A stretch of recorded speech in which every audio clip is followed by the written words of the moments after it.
Well, what is up, guys? We are back with Joystick Jabber. I am Sly Spy Gaming, and this is FLCLAFI, aka Nick and Ryan.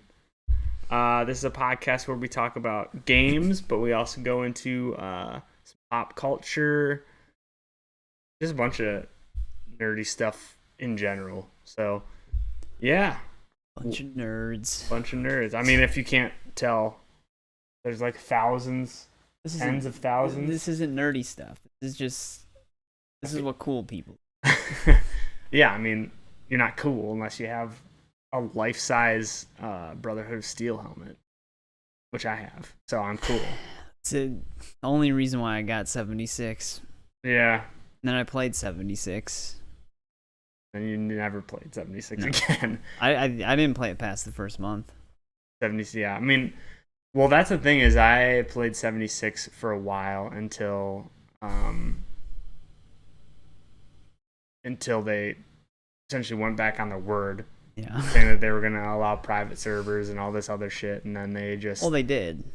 They did, yeah. You had to pay for it. Yeah, you had to pay for it. Apparently they must have forgot to mention. Well, no, they didn't for that. Well, that's where they went back, because they originally stated that it was all going to be free. Yeah. Mod support was coming. You could do private lobbies, and like all future content would be free.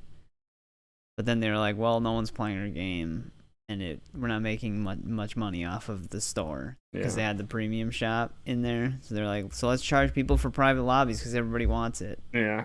So then that's what they started doing. But I was already out. At that point. I wasn't playing the game anyways. I still was until I haven't played it since then. And I'm a huge I hate it. I know that you like it. I hate Fall. Yeah, clearly. Oh, I didn't even notice that. But yeah, I mean, I actually didn't mind it. It was just when they screwed us over that releasing that game screwed us. So they screwed us over way before, but the other Fallout. I was excited about the Fallout, like the ability to be able to play co-op Fallout. Like I always thought that was cool, and it was. Like I enjoyed it. It was the aspect of it being with a bunch of other people, and the fact that they couldn't actually support having all those other people giving a stable experience. That was the problem. Well, yeah, but it's still the same engine. When they announced that it was gonna be like multiple people on the server, I was like, well, there's no way that's gonna be stable, and it wasn't for a while. Skyrim together. Yeah, which that's still not very stable. But the game had a problem where if you built your settlement in one spot and then someone else had one in a similar spot, it would just like remove one of the persons. So they had to work that out. But the other thing too was there was a news story a few months ago for that game, and the original development plan for it was a battle royale. Oh, really? That was the original idea that they were going to go with, and then they turned it into something else because they probably were like, well, battle royale is going to fail even harder, which it would be so interesting. Like I could see it if it was similar to I know that you've never played Escape from Tarkov, but if they made it similar to like how that worked, where essentially you go in, you can go in as your own character, or you can go in as essentially it'd be like an AI character, but it's player used, and you can loot a bunch of stuff and get out, and then you'd be able to set up your base and everything based on the stuff that you looted in the whatever map you were in that they sent you in. I could see if they did it something like that, because that actually might not be too bad. Probably would have been like a PUBG. Yeah, probably. I mean, yeah, where anything, it's essentially pointless. Anything that you get in it is. It probably would have went even harder on Adams on the premium shop and like battle passes and stuff like that. So it would have been worse. You want 2 hours of invulnerability? Yeah. Only 600 Adams. The person who lands somewhere on the map near power armor just like has a huge advantage. Like the person that's too poor to be able to afford the Adams just has to constantly die by invulnerable cheaters. Yeah, it's just pay to win. Pretty much. Why not? It probably would have been.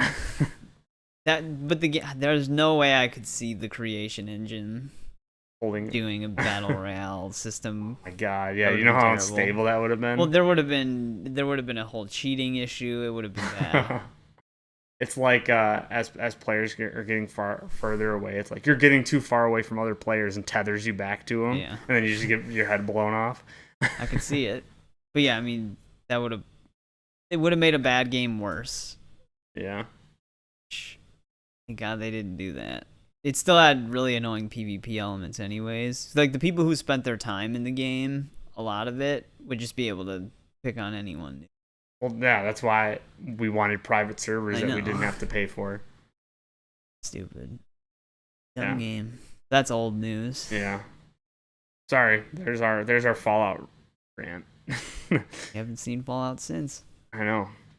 Fallout 77. Luckily, mod support exists. Yeah, that's true. I should old games alive. Eventually get back to that game and just like Tyler. He told me about some crazy ass mods that you can get for the game that I want to try out. No. Oh, for 4? No. 4. Hey, why would you play? No. I'm not gonna play Fallout. I mean, I still feel like playing Fallout 3 again. Though, if the remaster's true, then I'd play it. I mean, I'd play the original again. New Vegas. You've never played New Vegas. No, I mean, I've played it. I just haven't played it that much. No, you've never enjoyed New Vegas. It was always hard for me to get started on it. To its fullest extent. I'm not opposed. I mean, I wanted to actually like start from the very beginning, like the all top one? Down, and like all of them. Tried that. And then same thing with Skyrim, starting with Arena and then Daggerfall. Be interesting. Or Elder Scrolls, I mean. And then all the way to Elder Scrolls Online. No, I would skip that. I would skip 76 as well. MMORPGs, man. Well, once I'd get to Skyrim Online, Elder Scrolls Online, that would be the rest of my career on YouTube. I would just be doing that. Yeah. We're going to play this until it's over. Episode 1157. Well, I would, if like for RPGs like that, I was just thinking streaming those. There's so much to do. Oh yeah. Like the older games, the older games I could probably make recordings of, but like Oblivion, Morrowind through Skyrim, those would be like stream. Same with like Fallout 3, Vegas, and 4. So would you just at that point stop making like video content, or would you? No, I would just be streaming throughout those games. Yeah. And then whatever game, like story driven, I just go back to it.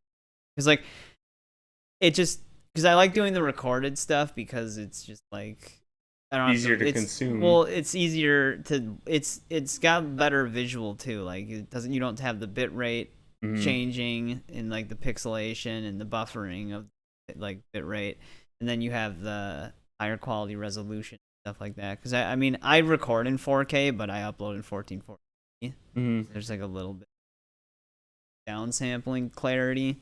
And like I said, the bit rate's just better, so it's just easier for. With streaming, it like when I was playing Red Dead, where we were just doing the free roam stuff. When it was nighttime, the bit rate pixelation, you can't see anything. There's a lot of motion going on. Yeah. Which I stream at like 10,000 MBS bit rate is the recommended for YouTube. So that's how it looks. Yeah. Well, anyway, I guess we started off with kind of a rant on Fallout. But what have you been working on lately? I mean, I'm still going through Alan Wake. I just started Alan Wake 2 yesterday. Part 1's up now on my channel, but I did record 2 parts back to back because I just wanted to play the game. But the time got away from me in Part 2, so that's like 2 hours and 10 minutes. But I do have to cut some things down from it because I've been following, because I'm trying to get all the collectibles. It's not like a walkthrough. Are you going to do a guide at all? No, there's already like, for newer, like for me, I did a guide for gun and all the gold. Because like that was one thing that I was gonna do just from time to time, was just do collectible guides for like really old games, because a lot of the times when you look up games like that, they either don't have a guide specifically for collectibles. There's just like a 100% playthrough, but you have to watch the whole playthrough just to see the collectibles, and sometimes they don't have them timestamped, which I mean, it doesn't matter if I timestamp them because it's not going to chapter it anyways. Until YouTube fixes your channel. Yeah, it's been an on and off problem on my channel, but I was going to just do a lot of collectible guides for older games because newer games, the week before they come out, there's already 4K guides that are really easy to follow available to everyone. Because the people got the games. Like the early access, which is fine because then I can get the collectibles when the game comes out. But for older games, there's not many. Like Gun, the one that I use to find the gold, well, other than having, because I got the physical strategy guide. Gun. It's great. But I told you. The guide that I saw that people were watching, it was like 480p.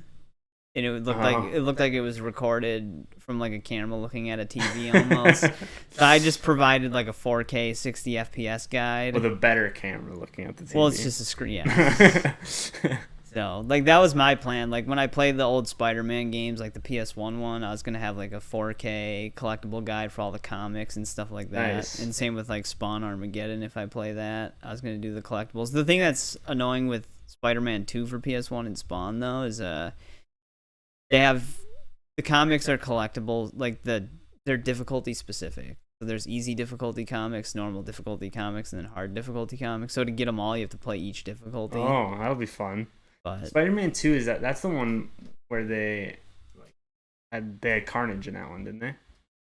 I think so, yeah. Okay, that was like the main. Well, no, Carnage was actually in the PS1 Spider-Man, and then Spider-Man 2, it was I think the main boss in that game was Electro or something. It's been a while since I played it. It ends with like a whole rooftop fight. And I think you fight Electro. Huh. Because the final boss in the first one was Doc Ock, but you do come into contact. Oh no, wait, maybe you do fight. I don't know. They blend together because they're basically very similar games. The only thing with Spider-Man 2 for PS1 is it huge difficulty spikes. Oh really? Yeah, like Spider-Man 1 for PS1 is pretty much easy the whole way through, and then you play the second one and it's like it feels easy and then it gets extremely difficult. Yeah.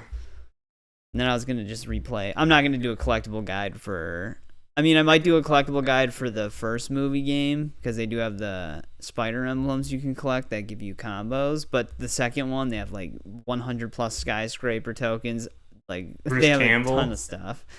So I wouldn't do a collectible guide for that because it's like that's all I remember from it is Bruce Campbell's yeah, I think it's pronounced Bruce Campbell. It's not Bruce Campbell, is it? I think it works either way, I guess.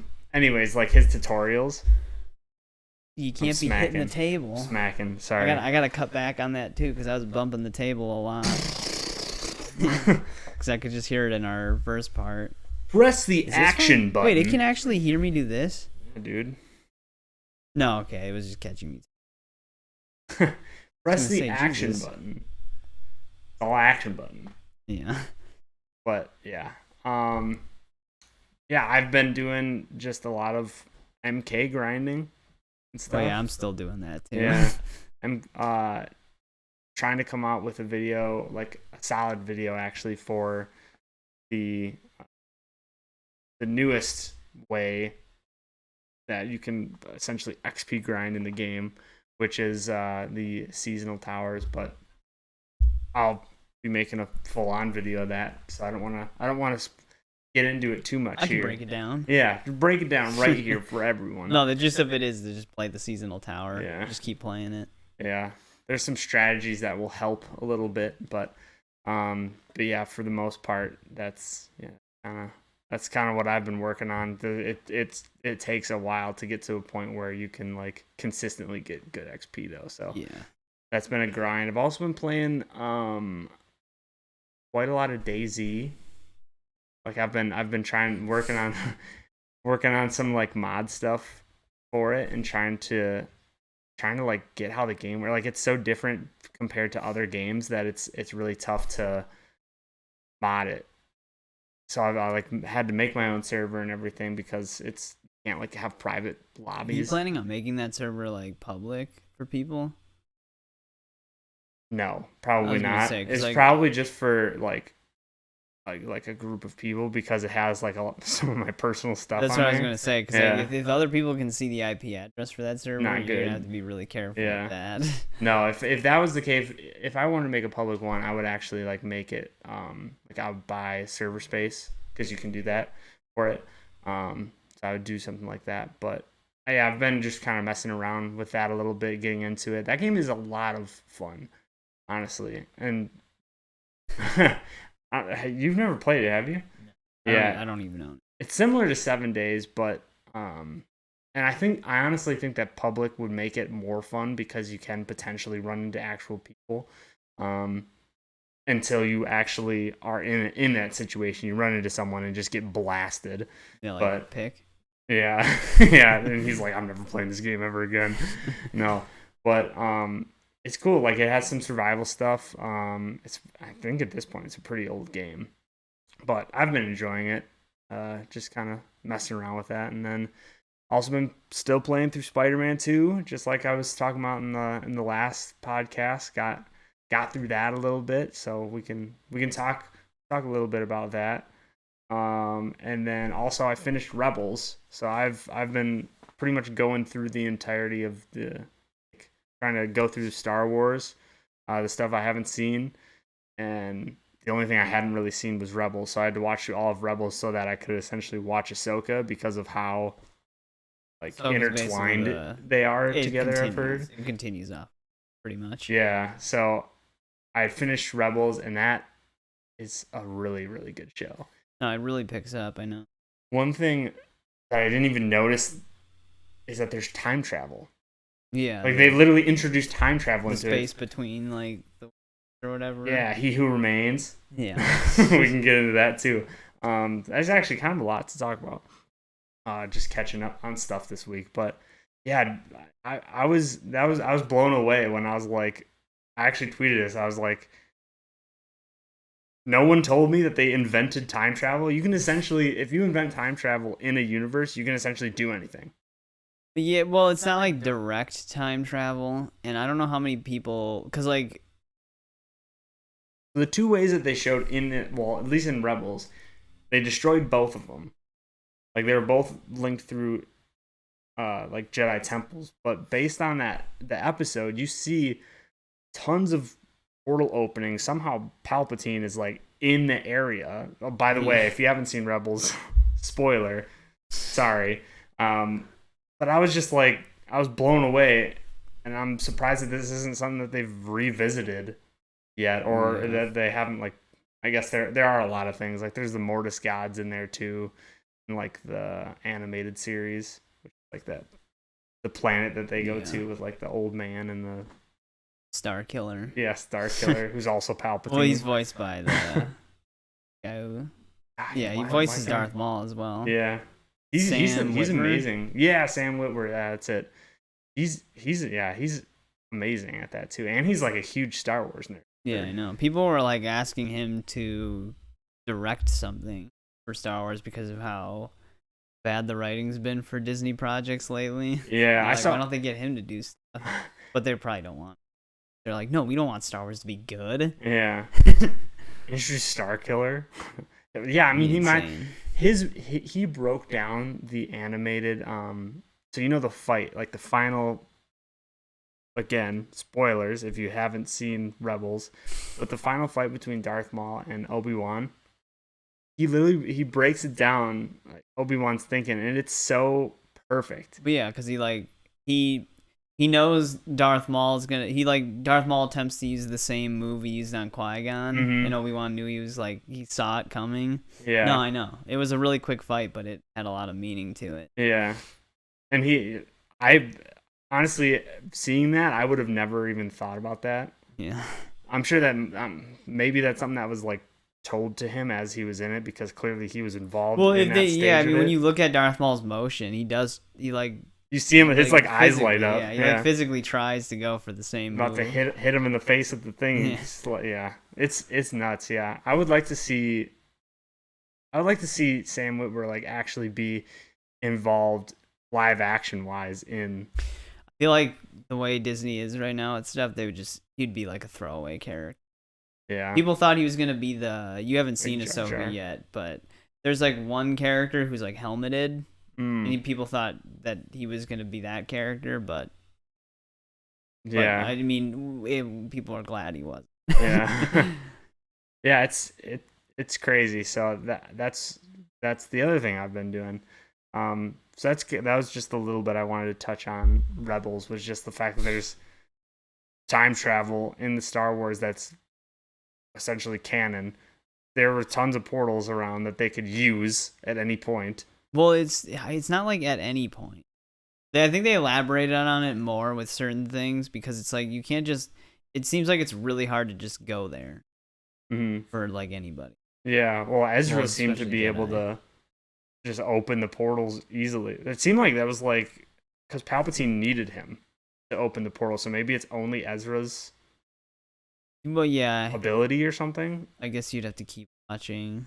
Oh, so they go into that a little bit more? They touch into it a little bit more. See? But they don't like go into depth like explaining it, but it just seems like a weird. I don't need. You know what? Disney probably does. No. So they don't have a clue on anything, any of their IPs right now. No. And that's where we don't have any Disney. Well, the only thing, like the only Marvel project besides like Guardians 3, which is great for like this phase, besides Guardians 3 and No Way Home, the only good one that they've had since has been Loki season. I don't know. I actually enjoyed Shang-Chi. Yeah, Shang-Chi wasn't bad, but the thing with Shang-Chi is it's kind of like Eternals where it doesn't really fit any, and it's hard to say where it's gonna go. Which I mean, they can do stories that don't connect to the big picture. Like I'm okay with that, but they wrote the movies and the characters in such a way where there's not really a place for them in the MCU. Like where does Shang-Chi what would he come back to do anything? Like what would he be doing? Same with the Eternals, like with how powerful the Eternals are, what would they be doing? I don't know, fighting the big planet eater people. Yeah, but that's probably what they're just gonna do with Galactus Fantastic Four. People, yeah. They're gonna team up. Yeah. So I'm just saying they just feel like kind of like dead end characters. Well, to be fair, look at Ant-Man. Yeah, but Ant-Man like when he was introduced. The thing is he was introduced at a time where they could do anything with. But Phase 4 is in such a weird place that I can't see them really doing much with a lot of their characters. When was he introduced? Was that after Ultron? No, wait. Yeah, it had to have been, right? Because he was in Civil War. Yeah. So, I don't know. The timeline gets so blurry because they've made like 25 movies or something like that. But, yeah, that's what I wanted to do. That was a little smidgen I wanted to talk about with the Rebels. Yeah, Rebels good. Yeah, it was a lot better than I thought it was going to be. I mean, it's better than the animated series stuff. Actually, has better storytelling than a lot of the live action stuff, except for like Mandalorian season. Yeah, you should watch Bad Batch. Yeah, I haven't seen that yet. I also have to still watch Andor. Oh my gosh, Andor's great. For sure. Yeah, you should definitely watch Andor. And that's actually what I watched. So I watched Bad Batch season 2. Then I watched Andor. And Andor fits so perfectly like with Rebels. It kind of talks about like the beginning of the rebellion and how it essentially starts. Side of it. Yeah, it's nuts though. It ends up being really good. There's prostitutes in Andor. Gotta start now. Yep. Let's do it. Let's bring it all in. Yeah. But yeah, no, it's really good. Spider-Man 2.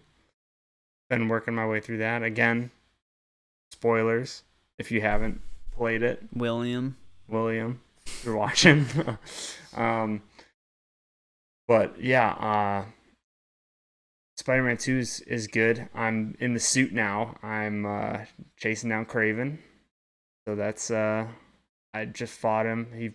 Kraven figured out that he can mess with the spider suit. Yeah, he figured it out almost immediately. Yeah, like instantly. Which is funny because Peter actually, because Peter's kind of oblivious usually in a lot of situations, but he should have realized that was a weakness too, because he's seen it firsthand with Harry. Yeah, beforehand. Yeah, he's like, how am I gonna get this suit off? But he me? didn't connect the dots because like there was like when they were in that foundry place. Mm-hmm.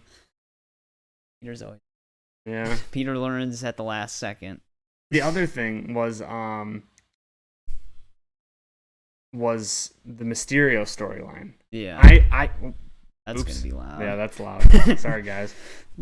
Yeah. The Mysterio storyline, I called it right away. No, I know. When I was streaming, I was doing the Mysteriums, and we were listening to the thing, and I said it, and Eric was, because I was like, dude, his assistants, they're screwing. They're definitely behind this, and then Eric was like, yeah, like it's just obvious. Yeah. And I said it in my video too. I was like, because I did all the Mysteriums in my live stream, but did the conclusion in one of my videos because they have stories. So I did all of the side mission chain conclusions in my videos, and I even said it at the beginning. I was like, yeah, I feel like Mysterio is just being used here. This isn't like actually Mysterio. Yeah. Because it was obvious, because it's like halfway through the audio recordings, it's like, okay. Yeah, these people are definitely behind it. Yeah, they try to make it sound like Mysterio's doing something bad, but I could call it. Also the spider bots, I finished that. Yeah, that was side mission. That was interesting. That was weird. Which it's weird. Have you seen Across the Spider-Verse? No, I haven't. The bartender. Yeah, I own it. Oh, okay. I actually steal. I have not seen that. I'm a little behind on my movies. But the bartender lady that they have she's not in that movie. I don't even know who she is. Miguel O'Hara is obviously in it. Yeah. Is he Spider-Man 2090? Is she in the special features? Maybe. I didn't watch deleted scenes. Could have been. Which apparently she was supposed to be in the movie. They just cut her scenes. I don't know. Oh, maybe. Maybe she's in deleted scenes then. I mean, there's a brief moment in the movie where you do see PlayStation, like Sony Spider-Man. Oh. So that would happen after Spider-Man 2, because he wasn't even aware of the whole Spider-Verse thing at the time in the game. He didn't know what was going on. Yeah. But if he's like able to, it's weird. Okay. I don't know. I have to beat Spider-Man 2 still, so still pushing along. I was hoping to have more to talk about on that, but it's just with grinding MK. That's kind of what I've been doing lately. Just the seasons are only this one's only like 25 days left. Yeah, right. Just skip it. I have been trying to, and I think I might actually do a live stream on this. I have been trying to just build up a talisman to just see how powerful I can make it, and so I think I might end up doing seeing how far I can go with. When you add the damage percent to it, how much percent does it add? 10. Oh. So it's gonna take a bit, but I think I'm at, because the legendary just starts at 3. No, not 10. No, yeah, it is 10. I think I'm at 23 or 230% right now. Oh. So it's going up. Yeah, it's still gonna take a while. Yeah, it is. Yeah, but I know the legendary doesn't have as big of a cloud, but when they're stuck in it. Yeah, so far I've been messing with the Windbreaker talisman, and I've been able to get the cloud to the point where it just is the entire screen. It's nuts. If I can keep on building it to where it does more damage and lasts longer, it's just eventually get to a point where it just kills everyone instantly. But we'll see. Well, until the damage scales properly. Oh yeah, exactly. How did you? Oh, well, did you use it on the Titan boss? I did. It didn't really do anything. Yeah. It's your level. Yeah. That's the thing, is I have to keep adding, because that's the main thing I'm working on now, is just adding damage to the talisman. But yeah, that's the main thing. We also have to touch back on Mortal Kombat 2, because when in our last podcast we were complaining about how they nerfed everything. Yeah.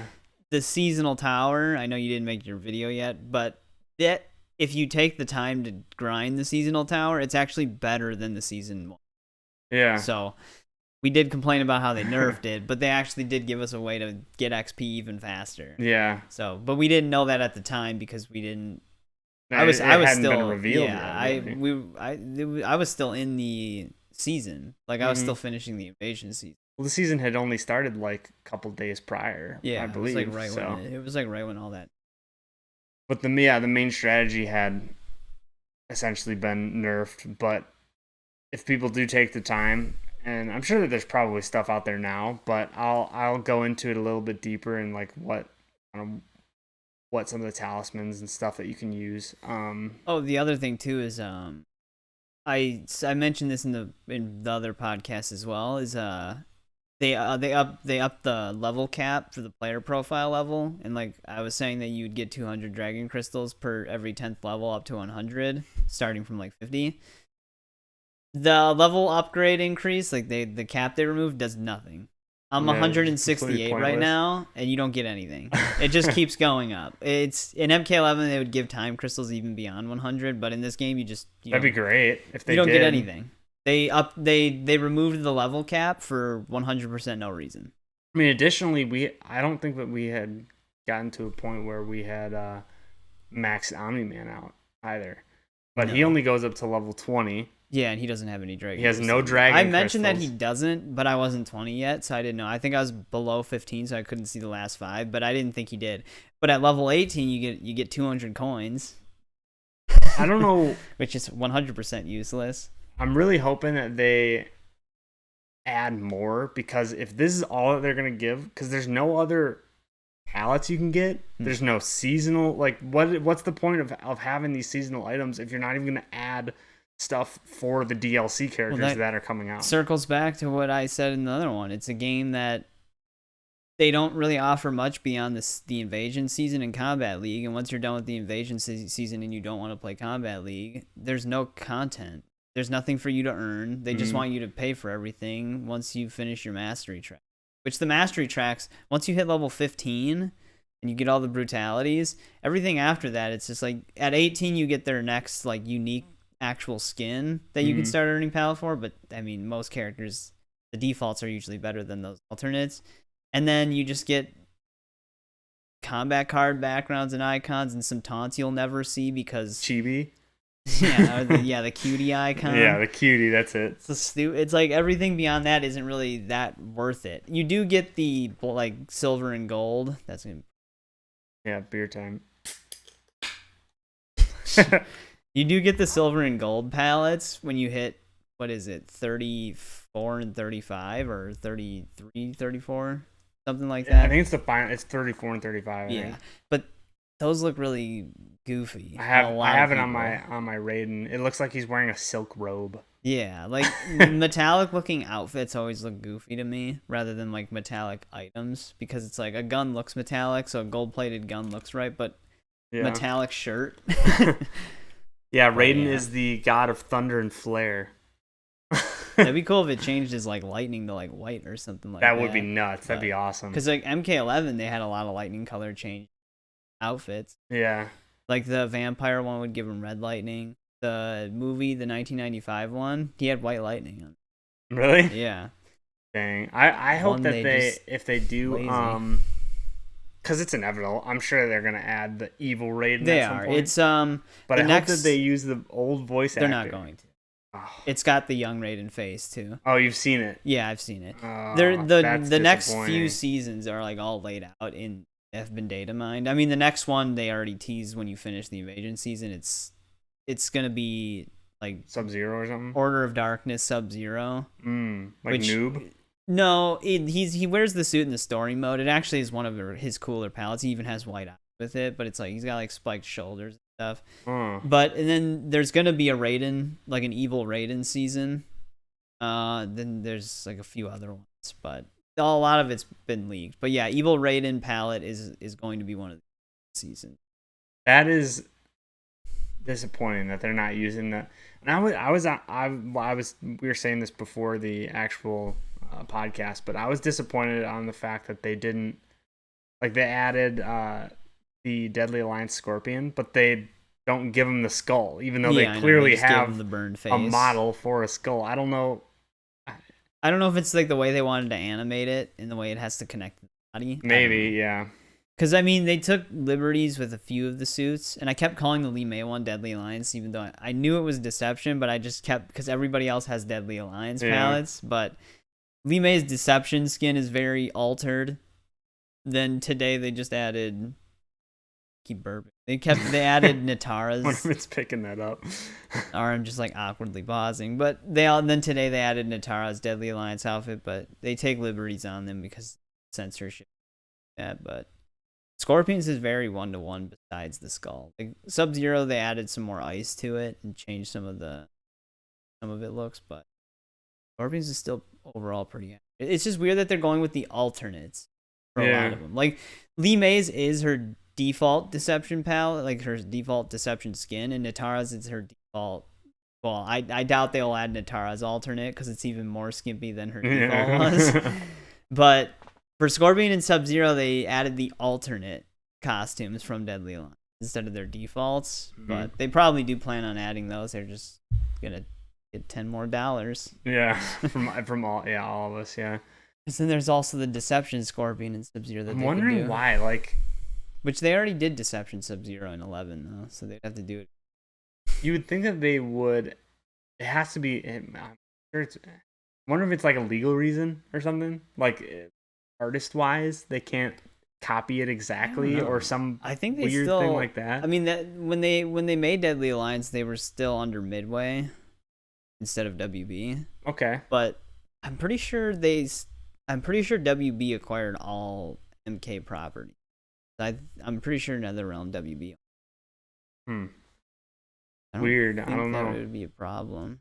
Because you'd think an actual flaming skull would be so much cooler than like his flaming burnt face. To me, I don't know. Maybe I'm in the minority Well, here. I mean, but... in the original game, the way it connects at the neck wasn't correct. Like it was like the neck, and then you could see through.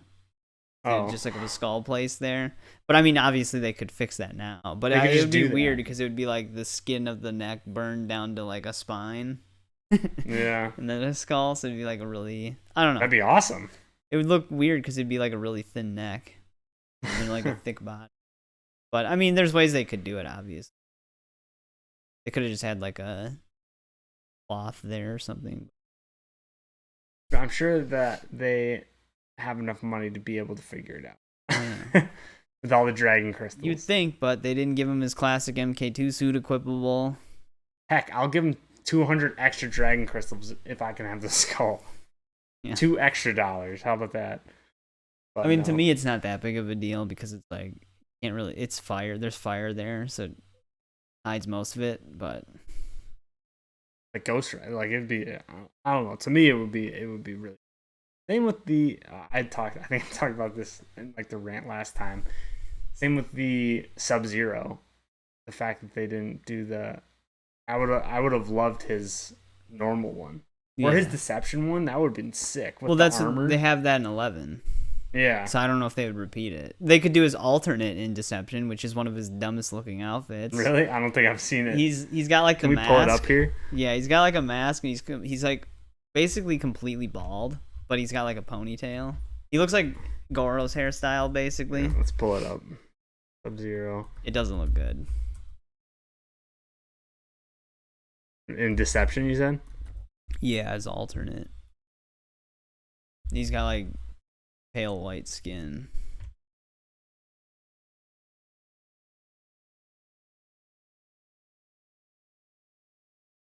Yeah, let me see. I'm trying to pull up like a. What website is? I don't know. Probably getting a virus right now. Well, it's not secure. A weird render for. Here, let me switch it over. Oh no, it didn't work. You're gonna fuck something up. Or you can just add it later in editing. That's true. The screen. Find an actual like. Because that's. I don't even think that's like concept art from the. It's like something Spanish. This is essentially the look, right? Right here. Yeah, kind of, I guess. Let me see if I can find a better one. Yeah, it looked really weird. I mean, there's that one with the white. Yeah. Okay, where else? Yeah, here. Like, this would be so much cooler. Not this, like this one. Yeah, that's the one that they added to 11. This would be awesome. Like, this looks awesome. Well, that's one of his best outfits that they ever gave him. He looks like Shredder. Yeah, I know. That's what people dubbed it in 11 was the Shredder Sub-Zero. That's sick, but this? No, that one's not. It doesn't even that look one's not like good. Sub-Zero. No. Who does this remind me of? I don't know. He looks very weird. I mean, I still wouldn't mind that skin. Like, I mean, I'm sure they would alter it to where it'd be a bit different. They'd probably have him look the way he does in 1, but just with the outfit. Yeah. They probably wouldn't make him pale white and bald with Goro's ponytail. But because that'd be too cool. they just take liberties on a lot of it. I mean, even 11's Deception skin wasn't exactly 1-to-1, but they still did an insanely good job. Yeah. Yeah, I don't know. Yeah, to me, I just wish that they would just add it how it was. I guess that's the nostalgia in me, apparently. No, I mean, well, their MK2 outfit for the cameos are pretty much 1-to-1. Same with like MK1's Sonya and MK3 Sonya. Yeah. The cameos get 1-to-1 costumes. Yeah, which we're probably gonna have to end up paying for if we want them on the actual characters at some point. That was something I mentioned. That'll be. That's something I mentioned prior to the game's launch. I was like, okay, so Cameo Kung Lao is wearing MK2 Kung Lao's outfit. Like, so I hope that means we can equip MK2 Kung Lao's outfit on main roster Kung Lao. They're literally the same model. Nope.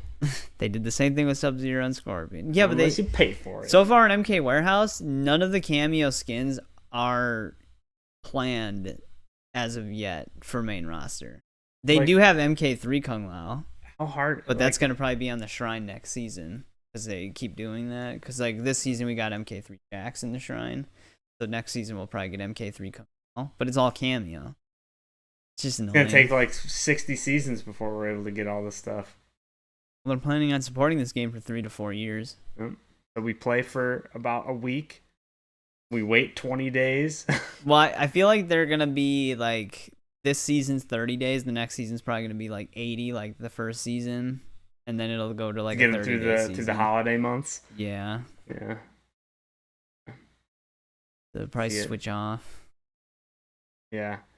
Yeah, I don't know. But what I was saying earlier about the characters, the DLC characters not having stuff, I mean, we're going to have to see as it goes on, obviously. But Omni-Man has no seasonal items. There's no other palettes or skins. You think that they'd give him like at least a Nolan Grayson skin. Or just their own design like they did in previous games.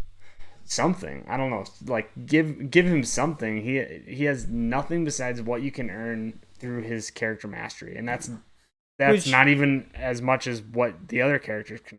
No, but I mean they did do that with like X and 11. DLC characters only had what they came with, but at that time they just came with way more. Like DLC characters in MK11 had way more skins. They had like 3 or 4 different skins for DLC characters with all of their colors. And then they also had like 8 to 10 brutalities.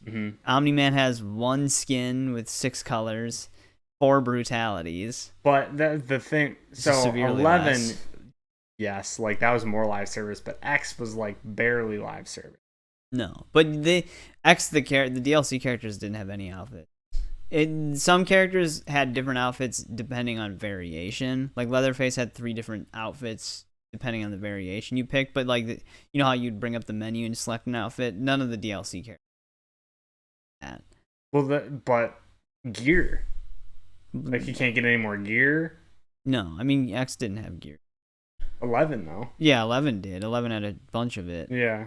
And they have even less gear pieces that you can even add to characters in this one. Well, Omni-Man is like the only one that actually has 3 things switch out. But you can't customize them. It's just 3 bundled in one. Yeah. But like it changes his cape, boots, and gloves. Where Mhm. everybody else it's just one thing. Yeah. Which is kind of annoying because there's like There's some capes that look cooler, but then you Yeah. have to have the stupid gloves and Yeah. boots with it. Yeah. No, I know. But it's just okay, so I guess there's no reason to really use this character beyond this. unless you just find them really fun. Yeah. Well, yeah, I mean that's the like I'm glad Omni-Man is in there, but again, we'll have to see how they do it with Tremor and actual MK characters. I would think that like no, he's only got this. He's got the MK2 skin. that's it. That's it. Yeah, he doesn't. Not They like didn't a give him ninja his suit. Well, I mean, the MK2 is a ninja suit, but they didn't give him like his X outfit. Yeah. I would like to see. I mean, I would hope that the actual MK characters like Quan Chi, That's my Ermac fear. and stuff. Is that they don't. Yeah, that would suck. Like if Ermac and Quan Chi and Takeda maybe because he doesn't have any Classic stuff, other but than X. I mean, his Shirai Ryu suit would be cool, but I'm really excited for Takeda. If Quan Chi, because he's coming out maybe in December, Yeah, we'll see. maybe January. No, dude, that's Tremor. They gotta the iron him Tremor out actually, first. Tremor comes out next week. Fully playable. Next week, Monday, I think. But if Quan Chi comes out and he only has 20 levels in the one palette, then because like the Ermac that they have in this game, it's his worst design. Like he looks really stupid in this game. If that's his only palette, that's gonna suck. Dude, he looks like he looks like the SpongeBob, that old lady in the chair. Yeah, And he looks like the prune lady, chocolate lady. Which I mean, they mummified him in X, but they always covered him up with bandages, and it's like if they just got to put something on his face. Hopefully a gear piece is a mask. Nope. All you get to look at that beautiful butthole of a face, man. That's all you get. Like I really hope that at least MK characters. Omni-Man, I guess it makes more sense because like we only seen him in that one suit. Usually, I think he actually might have other stuff in the. Well, I mean, Nolan Grayson. Yeah, I know. There's more they could have done. And like I said, with Spawn and RoboCop, NetherRealm provided their own design along with them. So like NetherRealm could have given out Omni-Man their own. They did design. The dragon cape. Yeah, that's not like they couldn't just give him the same suit with like a dragon symbol on just to be lazy, but still do something. Yeah, something that makes me worried about Quan Chi. We'll find out when Quan Chi comes out, and then I don't know who the next. Viltrumites, right? Yeah. Like, season 1 eludes me right now, but they had their own. Like, he didn't come down looking like a superhero. They had their own battle armor, I'm assuming. I mean, yeah, they have their own. They do have It's similar, but it's like different. Okay. It might some members might have different symbols. Yeah, I don't know. It makes me worried about some of it. Yeah. Cameos. Yeah, cameos are probably only gonna have what they start with, and that's it. This is the one palette with 6 colors. DLC can't for DLC. Although DLC Johnny. Because they switched it to Janet Cage. So you might be able to switch between Johnny. Because I could have swore before release, they said that Jean-Claude Van Damme was going to be available for cameo Johnny as well. So I think you can switch between them. And now there's like a leak that maybe cameo Goro will get like a Kintaro skin. A Shiva? There was a Shiva as well. Oh, okay. That was data mined. So that might also, but I feel like that would be stupid if they did that because Kintaro is a Shokan, but he doesn't fight the same way Goro He's different. does. He uses fire. Yeah, he uses fire and everything. Yeah. So I hope I'd rather have Kintaro as just a separate. Because you mean to tell like the cameo? They're using the cameo thing as an excuse to add more characters to the game and be like, look at how big the roster is, and then they're just gonna start adding swaps to current cameos. Yeah. It's like okay. Kind of undermines what they're talking about. But keeping the same characters that we already have on the main roster. Well, yeah, it's just like, here's Goro, but you can change him to look like Kintaro. Like, what? Yeah. Like they're even being lazy with the lazy cameos. Yeah. Well, and they're gonna add cameos who aren't even actual characters. Janet Cage. Yeah, Janet Cage. Like what? Come Which, on. like I said, that might just be a skin for Johnny cameo. Like you couldn't have just done Cassie Cage. I would have taken Cassie Cage. Maybe it'll be a skin swap for Cameo Johnny. Just so they don't have to do something. Oh, they're also doing Johnny too? That's what people are confused of, because it used to say Johnny was the cameo in Combat Pack 1. And then their recent press release, it said Janet. But then they also said that the John Claude skin would be available for Cameo Johnny. So I think it's just Cameo Johnny Cage, and then there's going to be a Janet palette, and then a John Claude palette. But they all just shared the same cameo move list. Kind of like the Premier skins in Injustice 2. Like, you know how... Captain Cold. Oh yeah, you could switch his to Mr. Freeze, and then Flash you could switch to Reverse Flash. Yeah. Or Cheetah you could switch to Vixen. Which I actually like that, but I mean that's probably what they're gonna do with the cameo. Which I understand it for main roster because it's like you don't want to make a whole new character that's pretty much the same as this character and then give them a whole new move list. But for a cameo, they only have like 4 to 5 moves. Can't just give them a new slot. Free money? Dude, that's going to cost you at least $60,000. Well, if they're going to be supporting the game for 3 to 4 Dragon years. Crystals, $600. You mean to tell me they can't give you like a cameo Kentaro in 3 to 4 years? He could use the same moves as Goro, just instead of one move, swap it out for a fireball. Yeah, something. I don't know. They can still be lazy with it, but just a palette swap Goro. That'd be stupid. Yeah, I guess we'll see. I mean, at the rate of the content that they're serving up to us. We won't see it for a super long time. Because that would all be Combat Pack 2. So it'd be way over a year from now. Yeah, I'm really hoping that we don't see the same pattern with their own IP characters. Yeah, like you were saying, like Omni-Man and Peacemaker and Homelander, I can see them having very limited mastery, even though for some reason it goes beyond that mastery. Yeah, I know. You're telling me you can't give us extra stuff besides like 100 seasonal credits? Yeah, I know, something rather than just absolutely nothing. Maybe Dragon Crystals. Be a little generous to your community that bought the combat packs. Or apparently the extra characters are only worth $8 to them, while their voice lines are worth 10. That was the other thing, because that didn't come out when we did the other podcast. It doesn't make any sense. Omni-Man's $8 and his announcer voice is $10. Doesn't make any sense. Like, that doesn't tell you how screwed up the premium shop prices are. Who's making these prices? WB probably. And WB's like, you know what? I want to talk to the person. Can we get him on this podcast? Combat, that'd be cool. You can come over here, explain how they're pricing. Well, I'm going to explain it to you right now. Do you like Mortal Kombat? Yes. There we go. That's all we need. Because then that means you'll pay anything. There we go. It doesn't even matter. You want this gear piece?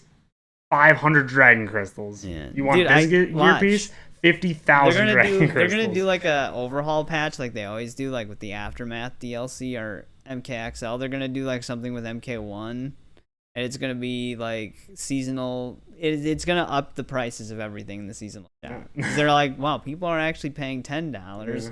What if they would pay $20? Yeah. So like, they're gonna add deception skins for like $20. Announcer voices are gonna be $25 because. Yeah, let's use Mortal Kombat as our guinea pig before we get into Suicide Squad kills the Justice League and see how much. Oh, that was the other thing. Community's we can talk willing about to play that too. Or pay. WB doubling. They're actually like tripling down on live service because they also just talked about. There was a job listing for the Wonder Woman game that was announced like 2 years ago. There was a job listing for help with live service elements for that game. Suicide Squad kills the Justice League is going to be live service. We did talk about how Warner Brothers has just live service everything. Yeah, they don't care anymore. They're just trying to get money. And then that's what they're going to be doing with all their future games. Arkham Knight's going to be like the last good DC superhero game from them. Actually, Gotham Knights will be the last unmonetized one. No, I did? Yeah. Well, I meant Arkham Knight. I did mean Arkham Knight the first time because like that's just story driven. Like Gotham Knights, it looks like it was gonna be a live service game. Like there's a lot of live service elements there, but it's not. That last time yeah. Too. So like that was probably like a cutoff point.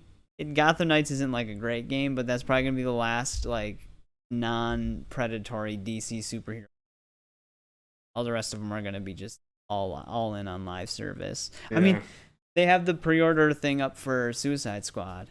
If you get the deluxe edition, you get 4 battle pass tokens, so you can redeem battle passes for free.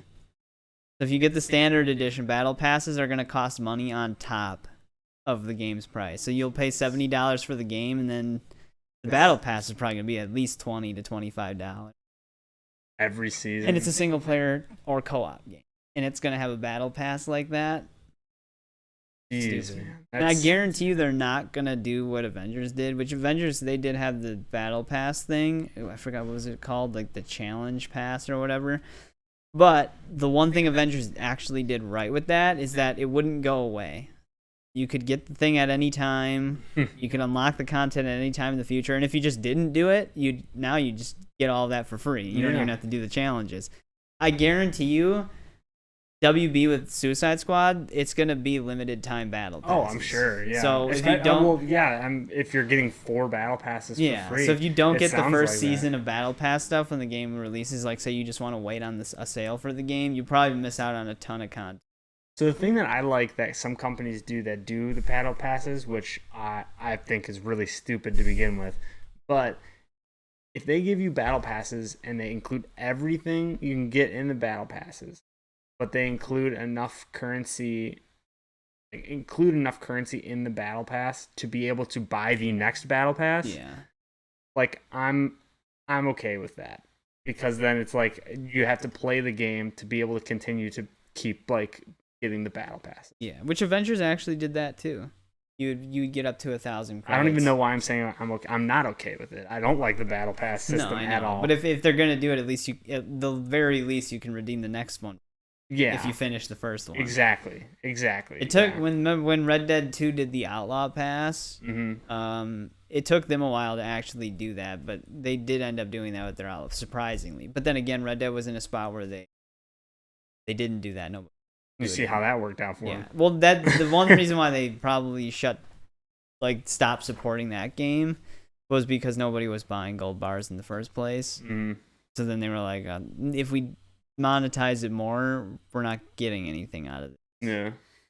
Because like Red Dead fans, they're different. Like they do have GTA fans, obviously, who play Red Dead, but like I think the hardcore Red Dead fan base doesn't give a shit about any of that, because like that did not work with the Red Dead community. I mean, the problem was that they didn't have any content in Red Dead Online. Well, yeah, I know. If they would have added actual content to Red, like anything, man. One of the last things they did was just like, hey, Bounty Hunter? Well, here's Advanced Bounty Hunter. Do the same thing again. But then they increased the amount of gold it costed to get a role. So it just turned into a thing where they were trying to figure out ways to monetize it, but nobody cared in Red Dead's community. Like nobody cared about the monetization. They just didn't go for it. And Rockstar was just like, well, fuck you then. I feel like that's the problem nowadays with games. Like companies wonder why people are not like as interested in their games anymore and stuff, and it's because they're making it, every single decision, it doesn't have to go into the player's joy of the game. It has to do with how much money can it make. Well, that's the intentional design behind monetization. It's to make the game more grindy and unenjoyable to push people to spending money. That's the difference that you'll see between indie developers and developers who are reliant on stock prices. Is how they're willing to monetize. I mean, there are still devs that try to do it the normal way, like Alan Wake 2. There's not going to be any monetization in that game. There's no system for it. Yeah. Remedy's just like, no, this is the game. This is what you get, which is the way it should be. And like the thing that doesn't make sense with WB doubling down so much on it is look at Hogwarts Legacy. It worked without any of that, and now they're going to be like, well, the only way a sequel's going to work is with it. Yeah, it doesn't make sense. It's like when they make good single player games that just have they're good experience. Because Jedi Survivor and Jedi Fallen Order is another example for EA, where it's like these are the games that EA and EA said it numerous times, where they're like, oh, nobody wants these games anymore, and it's like WB is going all in on live service because they don't think that they can make money from those kind of games. But it's like, it's already been proven that they do make money from those games. Like Jedi Fallen Order was one of their best-selling games for EA, and they didn't monetize it at all. Yeah, but I mean, I'd like to see. I'm sure they're making more on their live service stuff, obviously, because of people that are going to, for some reason, it depends on the game. Well, yeah, because like there's some live service games that nobody's putting money in. Because that's why more and more of them are shutting down. Because nobody wants, like, Multiverse. That game, I doubt that game. Mm-hmm. Yeah. And if people were stupid enough to actually buy the priced versions of it to get hero tickets, but it's funny because it's like you're spending $60 on a beta. Yeah. That doesn't make sense. Yeah. Because they labeled it beta, even though they knew that was the final build. Mm-hmm. They labeled it beta, so if they wanted to do something to like take the game down or something like that. What happens when it comes out of beta? Well, then they're screwed if the game sucks because they can't hide behind that excuse anymore. It's alpha. No, alpha's before alpha's beta. Worse. Though. This is delta.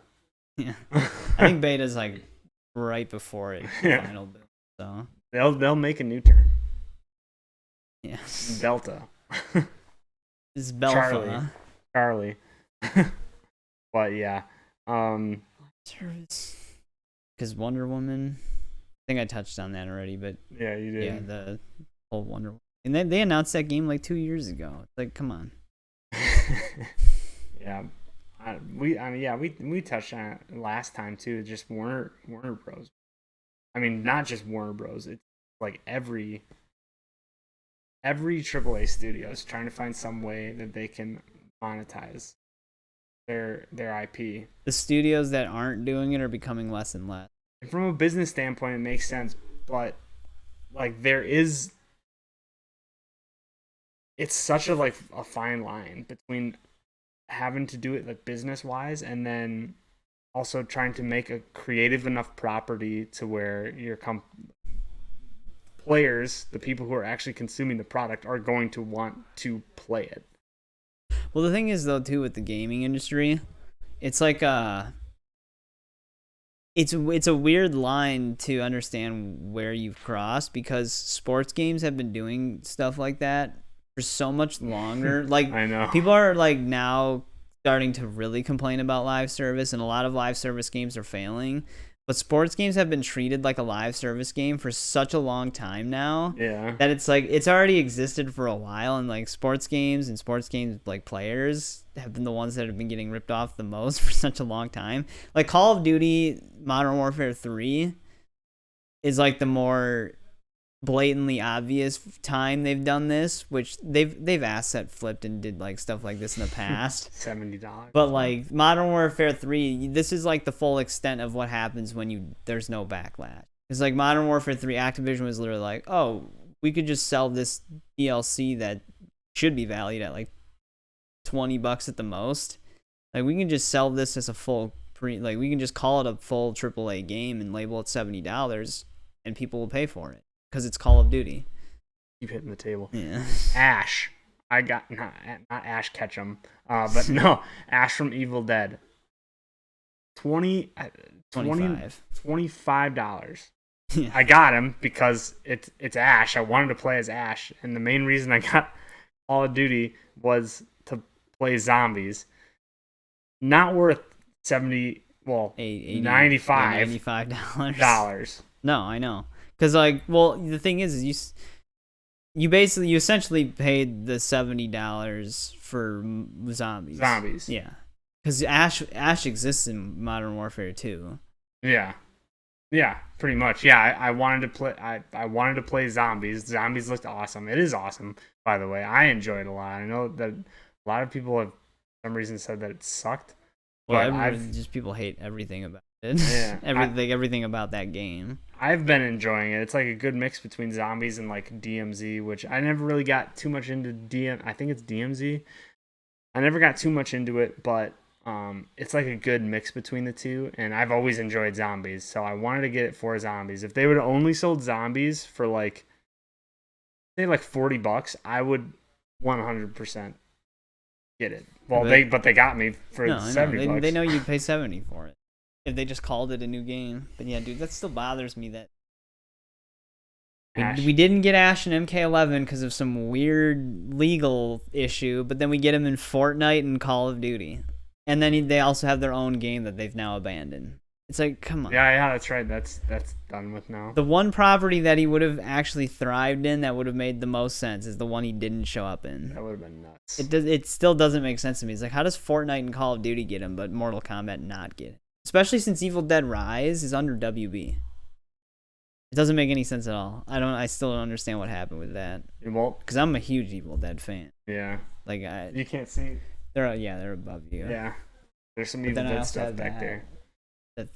That one. Oh yeah, dude, we gotta start putting like one figure here every single time so that we can show it off. Well, it would be like 1,000 episodes. Yeah. Every time. First we'll start out with Crash Bandicoot. Yeah. Super obscure. He's on the Sony shelf, but he's not even Sony exclusive anymore. What the heck, man? He's actually, isn't he somewhat visible? Or he kind of is, yeah. You can see him a little bit. Because it's like the Sony shelf's right behind me. Yeah. You can see Kratos back there. It's a little tough to see. Let me see if we can zoom in. It's like Last of Us 2 Ellie. Yeah. They didn't make a first one. This is an important part of the podcast. Yeah, this is very important, especially for those who are just listening. Yeah. You have to see it with your ears. No, just do like the automated fatality AI voice where it explains the fatalities in vivid detail. Spy Gaming zooms into. Right, let's see. Try not to like move the table as much as last time. There we go. There's my hands. Face. There we go. There he is, Crash Bandicoot. Yeah. Yeah, you can kind of see it. I can't pick it up. No, you can't. No, this is a much more efficient way of doing this.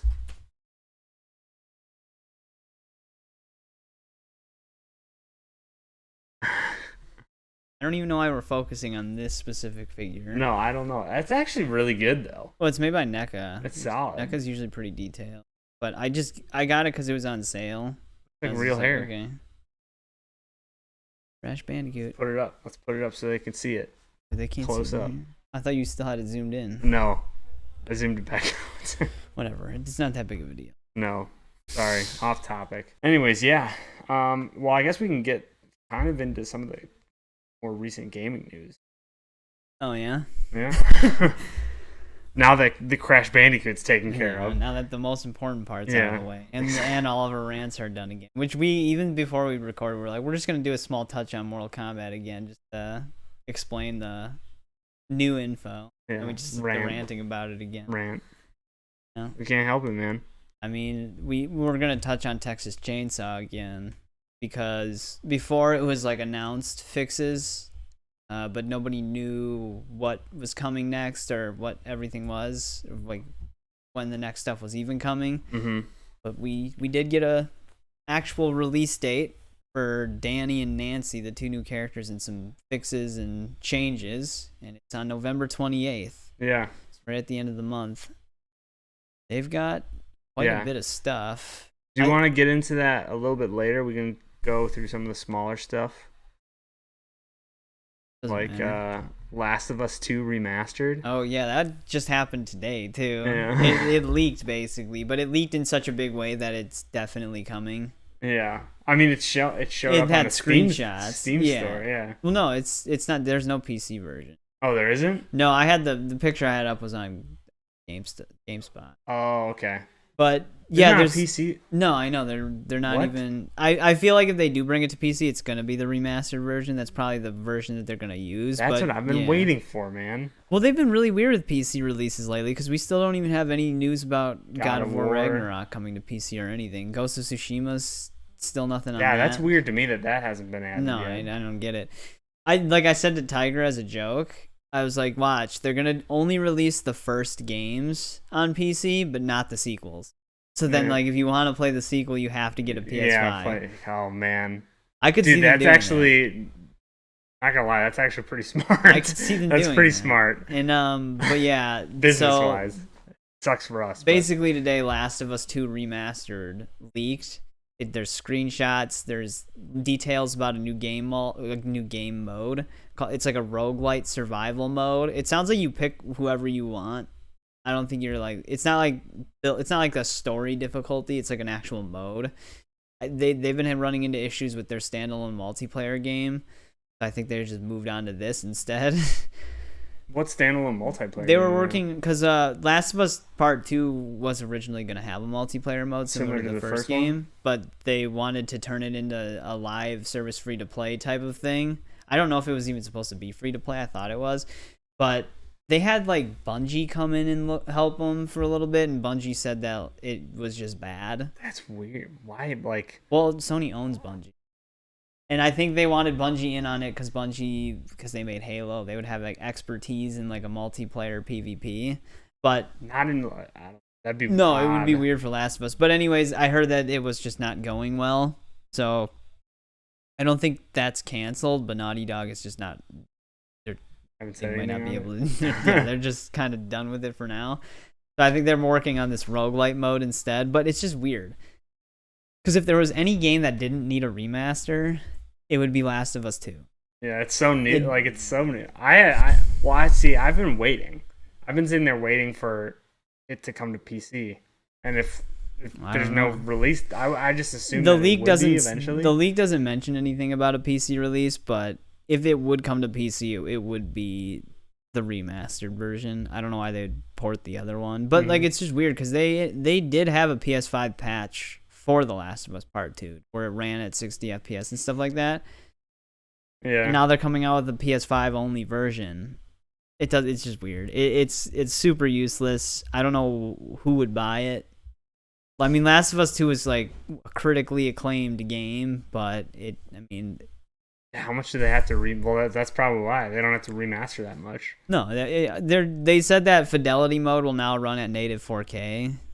Instead of upscaled like the PS5 patch, but is that enough to buy the whole game? Yeah, why couldn't you just update it? Well, I'll tell you why you can't just update it. Then they can't sell it again. Exactly. Exactly. No, I don't know why they're doing that. Last of Us Part 1, a lot of people, there's a backlash with that as well because it's like, well, that game still holds up too, but visually it made sense because it's like they reused a ton of assets from 2 that were much higher fidelity, like Last of It, and then we finally have it on PC because of that too. And there were no issues porting it over to PC. No, the PC port was really bad. I mean, I played through it on my channel when it was new, so I didn't have as many issues as a lot of people. There were issues with it, but Jesus Christ, the one thing that was consistent across everybody was shader caching took like an hour, even with people with SSDs. Like, well, I gotta go to bed. I guess I'll just play Last of Us tomorrow. Yeah, no. Some people had like shader caching take multiple hours,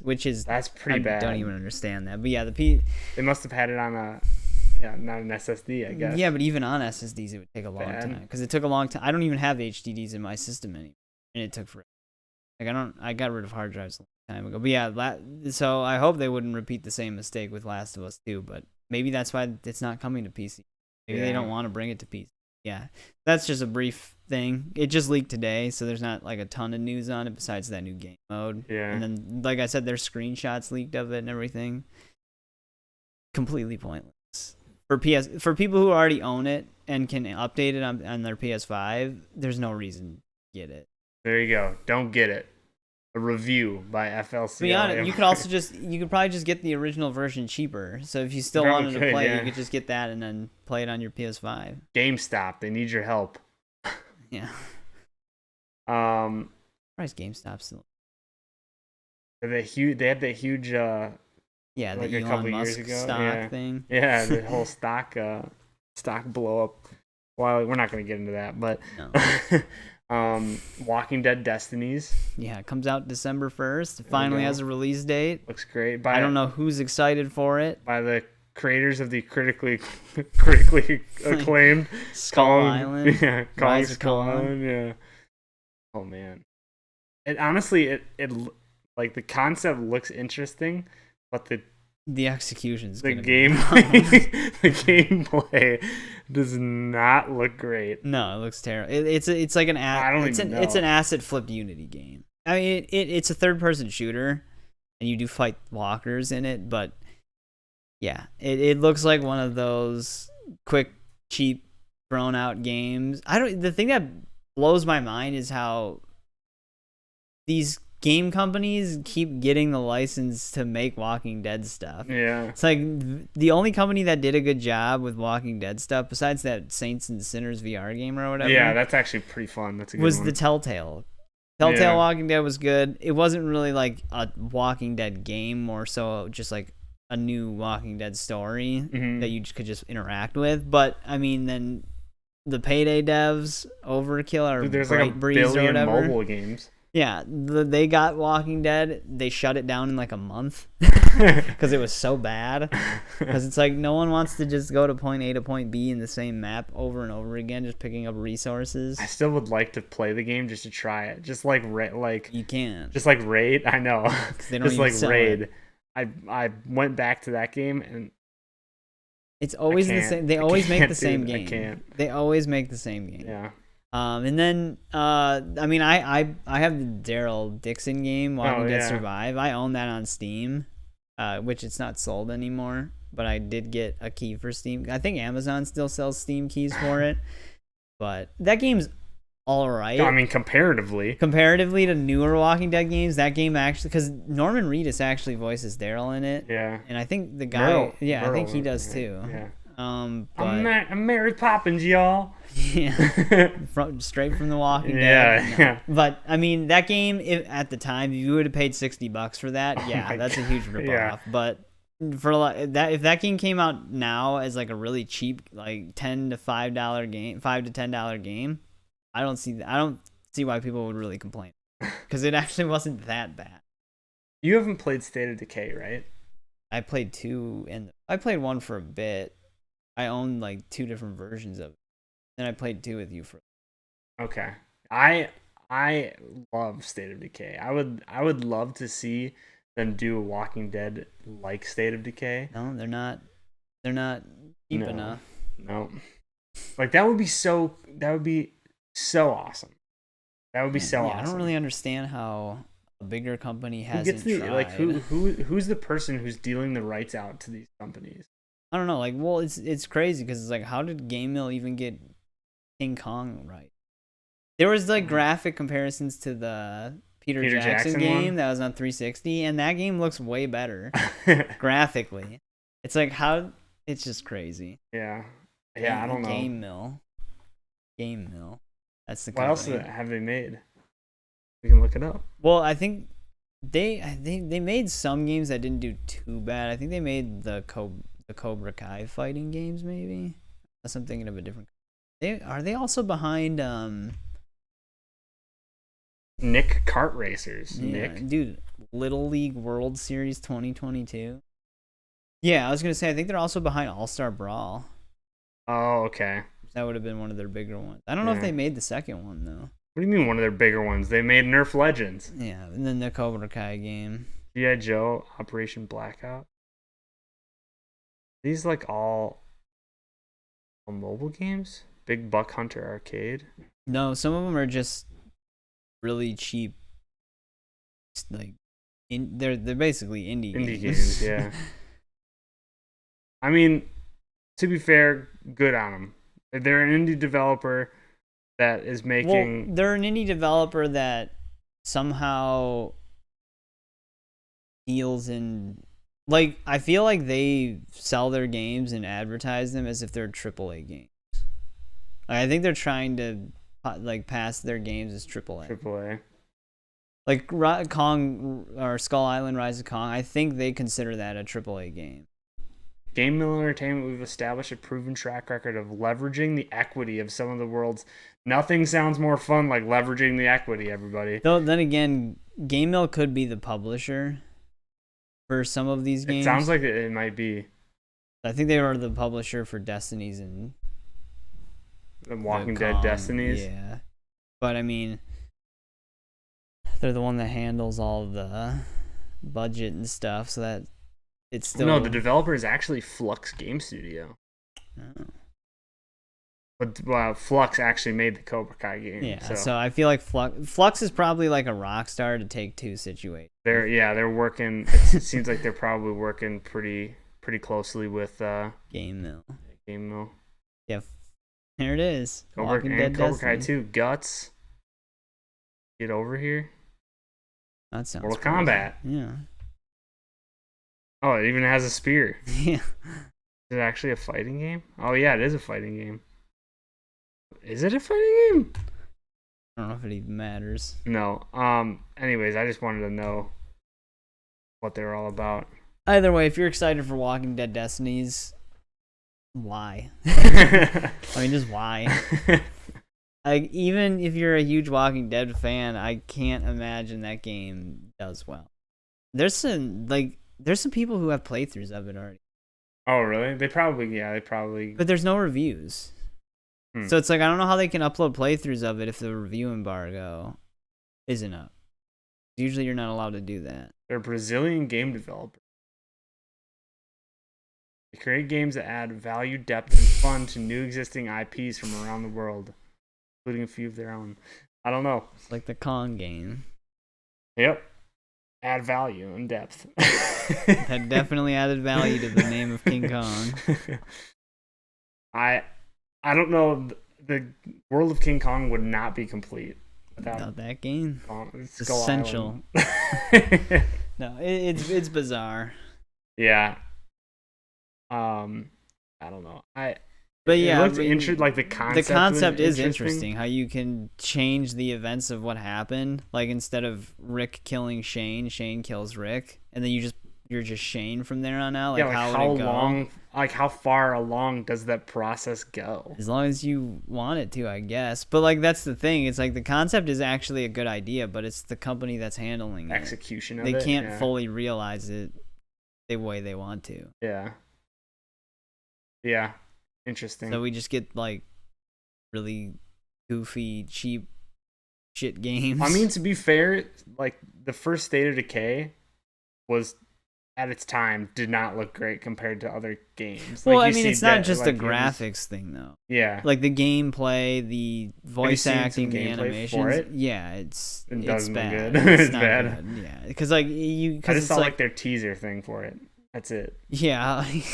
Like if Kong looked the way it did, but the gameplay was actually really fun, people would still shit on it, but there'd be like a good game there. Yeah. Like the other one that people were complaining about was that one game called Greedfall or whatever. Uh-huh. People were complaining about the visuals because like, wow, this looks like a game that would have come out in like the early days of 360 or something like that. But people like the game was actually like it played good and it was actually like a decent game. So I played a little bit of Greedfall actually. I didn't get like super deep into it, but it did seem very very similar to like a Dragon Age type of game. And like how it was, but yeah, I could see that like graphics wise though it wasn't up to date to no like I said, but like nowadays graphically it's nowadays when you see a game that looks bad graphically it's somewhat of a cause of concern because it's like, well, what else did they cut corners on? Which like there was a time where like graphic like Bomb Rush Cyberpunk, it's intentionally supposed to look like Jet Set Radio, but even like the texture resolution of items in that game aren't very high, even though it's like a very basic looking game. Like when it zooms in on their eyes, you can see like it's not like a smooth texture. You can see like, you know, if you like blow up a logo or something like a PNG, you can start seeing where all the color pixels are. Yeah. That's what it starts to look like in Bomb Rush. Okay. But it's like the game's good. Yeah. So it's like graphically it might raise some concerns depending on who the company is making it. Like, I mean, at this point in gaming, like there's much for me at this point, like in gaming, I would much rather go back and play older games because I go back and play older games all the time. Because I mean, newer games aren't as intriguing to me as they used to be in the past, just because of what we've talked about before, which is everyone going live service, and it just Yeah, I know. Like I said, there's that point. few games that like highlight a release window. Like Spider-Man 2, we knew there wasn't going to be any live service nonsense in it, so it's like everybody was hyped for that game. Alan Wake 2, it's been 13 years since the first game. None of that live service stuff, just a dedicated sequel to what the fans of the first game want. It's like those are the games that always shine because it's like they're just giving us the game we want. Where a lot of companies are trying to find ways to just nickel and dime people rather than give you a good experience. Like Suicide Squad Kills the Justice League, every time they show story stuff, it does look like the story stuff looks good. But then they show the gameplay and it's like, I don't know. Yeah. So it's hard to say with certain games because then it's like that, like you can see the way the game's being played that it's gonna be live service. It's all based on damage numbers and tier of weapons. And it's like, okay, I know what game this is gonna be. Yeah. Where it's like then you see the gameplay of a game like Spider-Man 2 or Alan Wake 2, and you're like, oh, this actually this is a game. Yeah. It's not trying to be a grind looter shooter live service. I think that's the reason. Well, at least my personal take on why you think the way that you think. I think that's the reason that you probably didn't like Borderlands. Because it gives off those types of feels. Like to it. It's weird because it's just like a weird line with pickiness for me because it's also like The Division where it's like, all right, so you sneak up on somebody, you put a gun right to their head, and you shoot them, but your gun's blue, it's not purple. Yeah, no. So they take it, they live, they turn around, you get into a fight. Yeah. Which it's like, but if the game's like melee weapon based, I'm more accepting of it. Like Morrowind. Well, yeah. Well, no, Morrowind's a little different because that just depends. You could have a shitty weapon, but if you're like melee skills high, you won't miss anymore. Yeah. But like rarity of weapons, like melee weapons, feels better. I still don't like it, but it feels better than rarity for guns. Yeah. Yeah. So for me, like, the first Borderlands, I wasn't a huge fan of. I got really into it the second Borderlands, but that's because I had me and Tyler, one of my good friends, we got super into it, and we played through it so many times, just trying to get all the legendaries and everything. And then Borderlands 3, I mainly tried to play it through by myself, and then I just lost interest. And I think it's just one of those games where it's just better with a group of people or with someone else, and by yourself it's just not as fun of an experience kind of thing. I mean, we played a little bit of Remnant, which is similar. Yeah, it has similar. that. But yeah, the thing is with Remnant though is that's another thing that I was going to touch on. It's like you have the games where you're just always picking something. Every time you do something, you get 5 different guns of different rarities. They're either the same gun with a slight alteration to the stat. Inventory management. Yeah, you're constantly deleting and scrapping and trying new builds. Remnant 2 is not like that. Yeah. Remnant 2, there's like a specific amount of weapons. You pick the one you want to use, and then there's a specific set of modifications and stuff to buff it. Like the thing that's like constant is like the random like tablet modifications. Like, I'm okay with, like, I still would rather just have it a little bit more streamlined, but if there's not, like, 5,000 plus different randomized combinations of the same weapon, then it's better. And there has been a DLC that just recently came out for Remnant as well. Yeah. Awakened King, I think it's called. Oh, yeah, I think that. Something like that. Which I heard it was actually pretty good. There's been so much shit coming out lately that we haven't tried it. We haven't even finished the main game. No, I mean you have to get. Yeah. I mean, that's fine. I don't care about paying like. Stupid! I want to earn the currency to get the DLC. Well, it depends on the game, which we'll touch more in Texas Chainsaw. With their character, but yeah, I mean, like I said, with that kind of gameplay style, it all depends on the execution. Like, there's nothing I hate more than it like finding the same weapon 50 times. Like, this one's got like high critical, but for some reason it does like 15% less damage. I need to find one with the damage and the critical. And it's like, I don't want to do that. And then you find the perfect one, and then they either nerf it or add something new. It's like, I just don't care about that. It's a grind, but a different type of grind. Yeah. I can see that point. I thought Gotham Knights was going to be like, then once you start getting stuff, you realize that it's actually just the same. It's the same thing with the same stat. It's just different levels of it. Like you're not trying to find like a perfect version of it, which that's better. I like that because it's like, yeah, it has that kind of like grindy live service element to it, but when there's not that many different combinations of it, you don't have to just keep searching. Yeah. Because then that's when they add like all those like dungeons. You have to replay this dungeon 100, like Avengers. Avengers is like that. Diablo.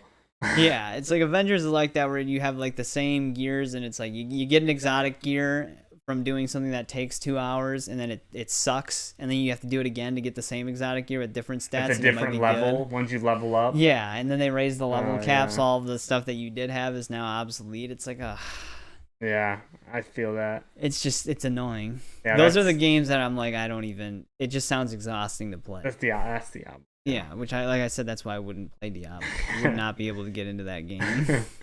But yeah, I mean, I guess we can get into some. Well, we can just TCM quickly now. touch on the other thing that was announced today. This is like a smaller news story without too many details because it was literally like a couple hours ago. Oh yeah. But the Star Wars Knights of the Old Republic remake that Aspyr was working on, it was announced today that they just ceased development on. Yeah, they were having trouble. They were having trouble for a while, and then it went into like an indefinite delay. But now they just said that they're not even actively developing it. And it was a remake, not like a remaster. No, they already ported it, I think, to Switch and stuff. They also worked on like a newer version of Knights of the Old Republic 2. It was the same game, but they added like achievements and some bug fixes to it. So that's what Aspyr is usually known for, because that's who also brought Stubbs the Zombie to Steam. So they do a good job just giving you the original game, but tweaking it to where it runs in higher resolutions. They're not remasters, but they're patched to run modernly. They do a good job with that. So it was weird that they got a full-fledged remake of KOTOR, but who made the original? Was it BioWare? I think so, yeah. Yeah? Pretty sure. Because the sequel was made by Obsidian. I don't understand why BioWare would. It seems it is it seems like a BioWare game. Yeah, but from what I understand with BioWare is they're not really the same team anymore. A lot of EA's like old game developer members and director, all of those people are gone. They don't work at EA. So even if BioWare got it, they easily could screw it up. Yeah. That's unfortunate. It would have been nice to see it. Because like I said, that's easy money for any company that can nail. Because that's still regarded as one of the best Star Wars games of all time. You want more Old Republic, just go and play the Old Republic. No, see, that's an MMO. Oh, you have a blue lightsaber rarity, but you don't have a good legendary one. It's a lightsaber. That's just like going through their body. It's like I shouldn't have to. It's a lightsaber. It does the same thing. That's unfortunate. I remember we did play the Old Republic for a little bit. I played until I got the lightsaber, and then I started fighting, and I was like, I'm done. Yeah. This isn't. Yeah. No. We tried it. Yeah. We actually gave it a. That was the last MMO I gave a chance. I can't give any of those chances anymore. It's just the amount of time and dedication an MMO takes. Like I like beating a game and going to the next game. Is Fallout 76 coming? It's like a hybrid. Elements? It's a hybrid. It's because it only holds up to like what 15 people server. Yeah. Or 12. Yeah. What's the difference between like when does it become? Yeah, it's like a gray zone, I guess. Well, I would say it becomes an MMO when it is massively multiplayer. When do you start counting massive? Fallout's just like I guess it's more like a PvP. There are servers. It's more, but it's more like a PvP VAI game. Okay. Yeah. not like asymmetrical, but you're just tossed in a lot. Yes, there's technically a term for it. But it doesn't have like MMO, the same MMO element. It still works very similar to a Bethesda game. Have your skills, you level them up, and you just do stuff in the way. I think they added more story content as the years went by, but when it first came out, the story content was picking up data log. Yeah. And just reading. And then nuking somewhere on the map for no reason. I think so that you can get higher level gear. Because there'd be high level gear in those irradiated areas. But, the only thing I wanted from it was just to play Fallout with my friend. That's it. Yeah, I know, but the problem with that is like they gotta give more than that. Yeah, well, which they didn't have to. They would for me. It's like, yeah, it'd be cool to play like Fallout co-op, but if there's nothing to do, then there's no point to it. Like I'd still rather have like your standard side quests and story quests rather than just shoot and run and just roam for no reason. Yeah, I guess so. Yeah. So you can level up though. It's like, yeah, but what am I leveling up for? Fallout's combat was just great, and I had said this before to you, but we were kind of spoiled by it, and that was one of the things that I feel like Starfield was lacking, was the combat of Fallout 76. What do you mean? You can freeze somebody and then hit them and they just ragdoll. Exactly. Instead of shattering into pieces. Fallout. It very much has the feel of Fallout, the way that it is, but the thing is that you play it and you're like, oh, I know what this combat could be. They also got rid of stealth move. Yeah, no stealth, which they had in Skyrim. Yeah, they had it in Fallout 4 as well. Yeah, oh yeah. If you did enough damage. We won't get too much into Starfield, but it's just the combat in Fallout is amazing, and they had a system that was perfect and still is better than any combat system that I've played, like any gunfighting system that I've played. I mean, Bulletstorm. I would say Bulletstorm is like probably still one of my favorites. Really? Bulletstorm's gunplay is insane. Huh. There's interesting. We're pretty creative. Yeah. Yeah, I mean, there's also like Sniper Elite and stuff. Yeah, well, that's a little different because it's mostly just picking a spot and it's a little bit different. Yeah. But I mean, like the zoom with the bullet. That's because you're probably talking about comparative. That's yeah, and like the gore and like that is just, and then you get none of that Starfield.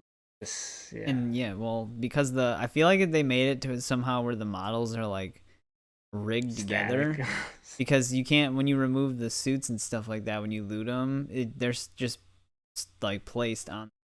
You can't just actually, it won't go away. So it's like they must have made it really, it's like rigged to the models. I don't know why.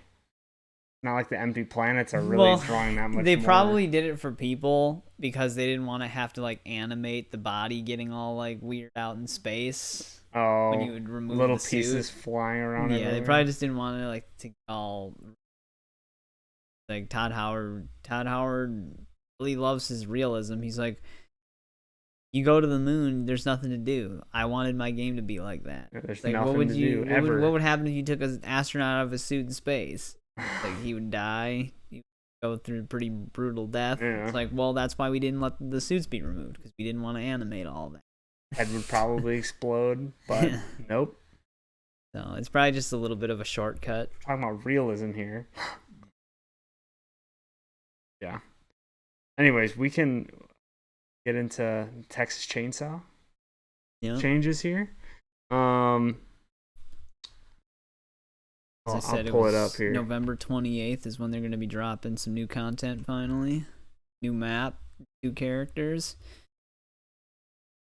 Yeah, so the characters have been leaked for a long time.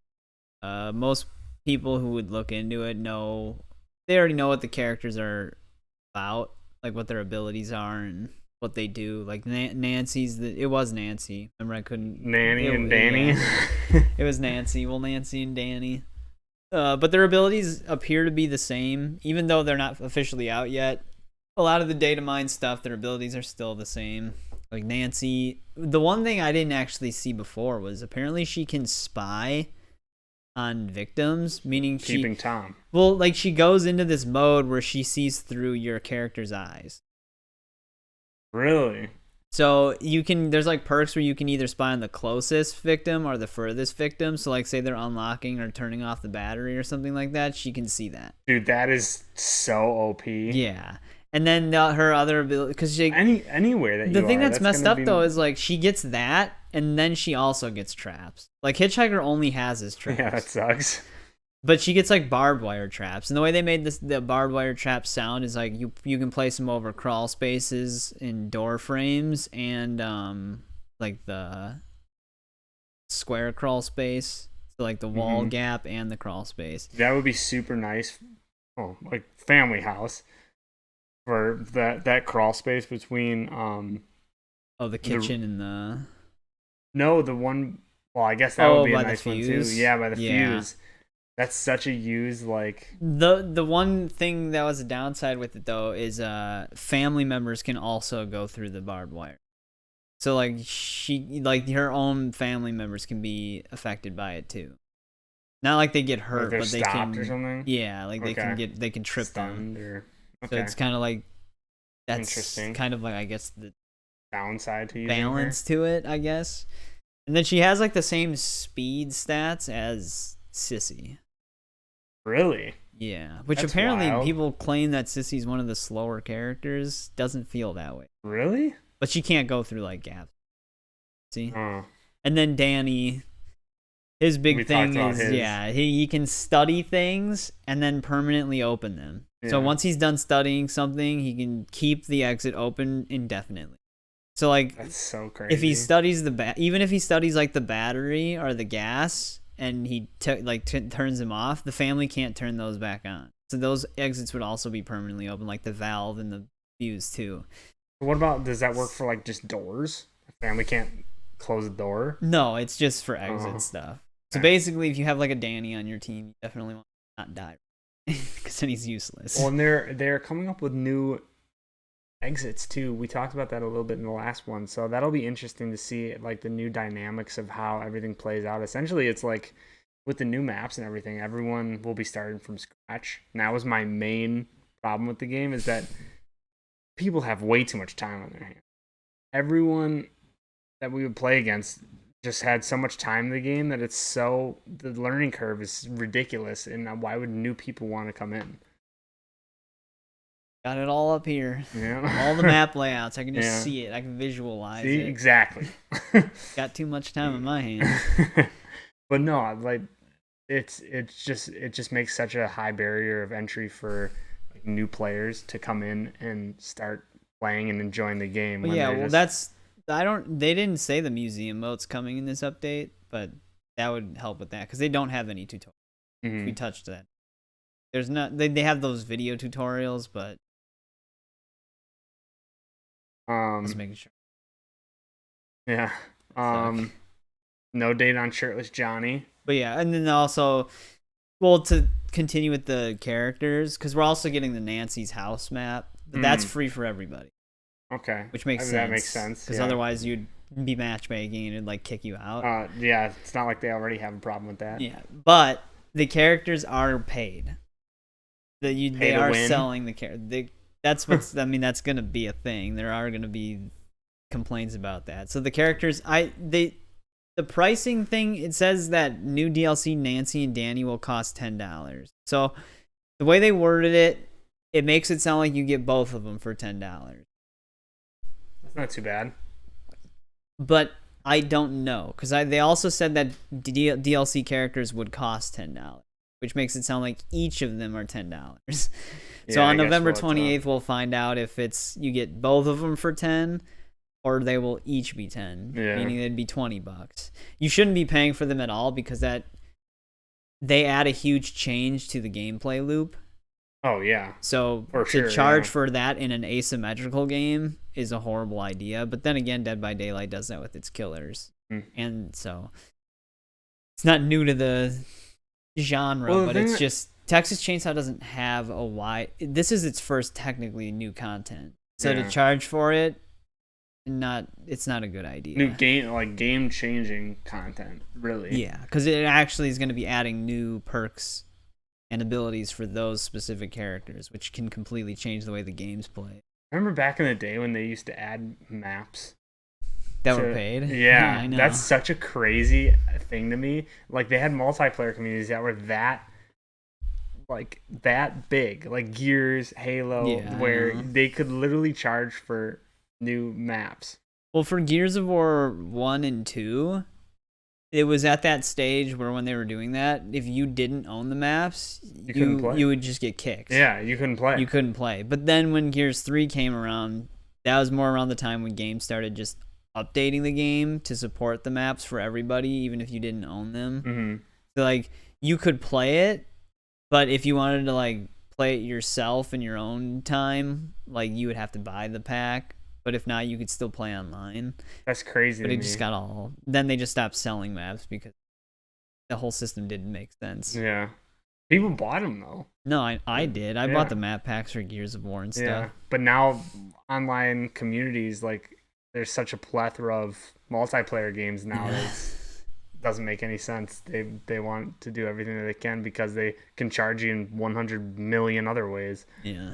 But yeah, Shirtless Johnny, no date yet, so they shouldn't even update it. Yeah, well, I want to go back to the cost thing. The fact that they're going to cost money, because before they had mentioned a way to, like, earn stuff Which I in-game think they do touch on currency. in this same thing somewhere. See if we can put some of these together here. If not, then they've already mentioned it before that there would be ways to maybe earn them later. Yeah, I don't think that they really touch on it too much in this one, but yeah, they had said that there's ways to earn in-game items, stuff like that. Well, they're like going to be adding like in-game a second. currency Yeah, type they're of going to be thing. adding like a secondary currency from just playing the game, and then you could use that to unlock characters that they add. But there's But no. You have to play the game for forever probably to be able to Yeah. unlock the character, and And then there's no details. at that point the new character's out. They're probably not doing it right away because they want people to buy Nancy and Danny. Yeah. So they're just gonna hold out for a while. That's weird. That's really weird to me, but yeah. So there's that. And yeah, Those are the Shirtless biggest things. Johnny, yeah, Shirtless Johnny is no date yet. So I don't even sorry, know why they brought it up. sorry everyone. But they listened to what I said last time. New skins for Cook and other Yeah. characters. No So, date yet. You know what that means? Speedo Cook Yeah, coming your way. I'm gonna bring it up every single chance that's that I exactly what that get. means. Speedo Cook, we want him now. We want him here. Speedo Cook. Let's go. Let's get a Speedo Cook mod going, even though they're not gonna work anymore. But we want Banana Hammock Cook. That'd be so wild if that actually did. I could see the if devs that would- doing it though, that'd just for be- the laughs. Dude, that would be hilarious. They should I have would had pay a s- $10 just for that. I paid $6, however much for the Nicotero. 16. 20. They should have had a $20. swimsuit Jason in Friday the 13th. They should like have. the zombie Jason. They messed up, man. And they should implement again the proximity voice chat for killers. Yeah. Coming to get you. Yeah. Or someone's just blasting music and you Yeah, can just okay, that would be hear it annoying. creeping in. That would be annoying. Yeah, new victim. The thing that I find interesting about the next one though is it's new victim perks coming soon. It doesn't say anything about new family perks. It's just new victim perks, which is warranted. Yeah. There's like specific victim perks that everybody tries to use because a lot of them are useless. Oh yeah. That is needed. Yeah, like the Oh, you mean that they're gonna be like shutting off other perks from? No, there's just new victim perks. Oh, okay. They're just going to be adding more, which, like I said, the victims need a little bit more options with their perks because Yeah, some of them are garbage. It's like They Grandpa's don't need to stunned for exist. 5 seconds longer when you stab him. Yeah. It's like, really? I'm going to go through all the risk to go over to Grandpa where the entire family can see me stab him so that I can get, what, an extra 4 seconds or whatever to have him stunned? It's like, no. No thanks. So they don't explain what the new perks are going to be, but Yeah.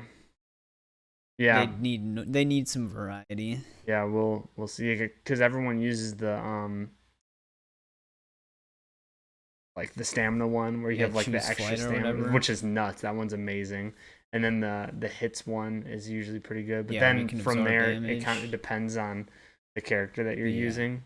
And like another one that is pretty popular is the bone shard one. Yeah, where you just disarm it without having a bone shard or whatever. Yeah. I mean, that's nice, especially once they limited bone shards.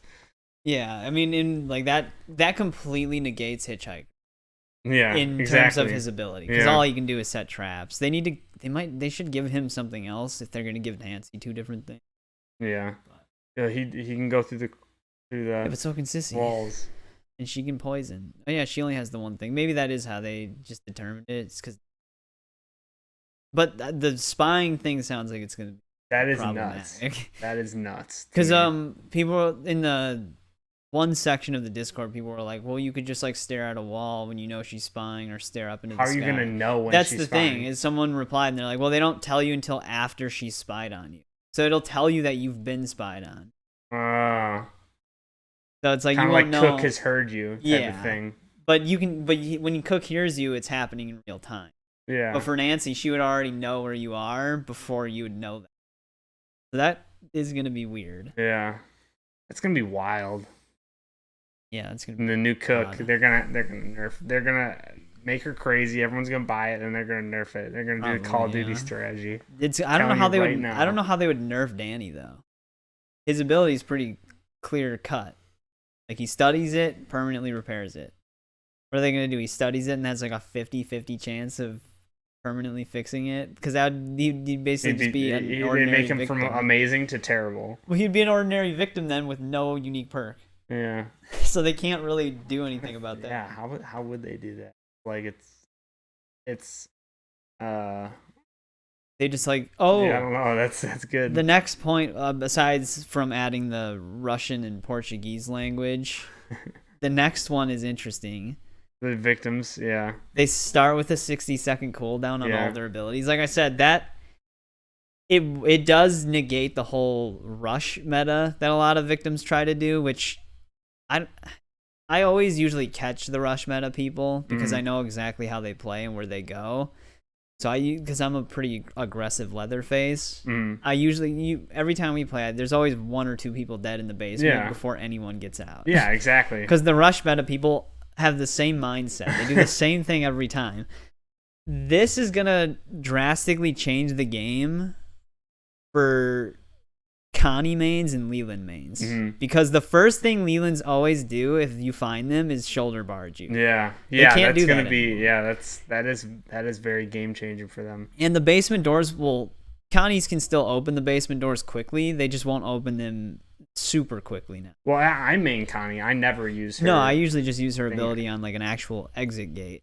Yeah, so that's the thing, is I always use her ability in places where you're gonna be the most likely to be seen. Like, for instance, like gas station. I always use it like on one of the gates. Yeah. Because once you get past the gates, it's much harder for them to, like, they'll realize that the gate is open, but by that time you'll most likely have some stuff done, or you have a way to escape, and that gate is open, so it makes it much harder for like someone has to pay attention to it, so exactly. It makes them stay there. And that's not like a coming soon thing, that's actually just happening in the next patch, and I'm kind of excited for that. It is kind of nice. But like I said, it should have been character specific, because some characters have an ability that doesn't help them in the first 60 seconds anyway. Like Sonny, I think he should start with his, because he can hear sonar. I feel like that's okay, because he still needs to get out of the basement. It's not going to help him. It might help him avoid Leatherface, but that's the whole goal, is you should be avoiding. And then Julie as well.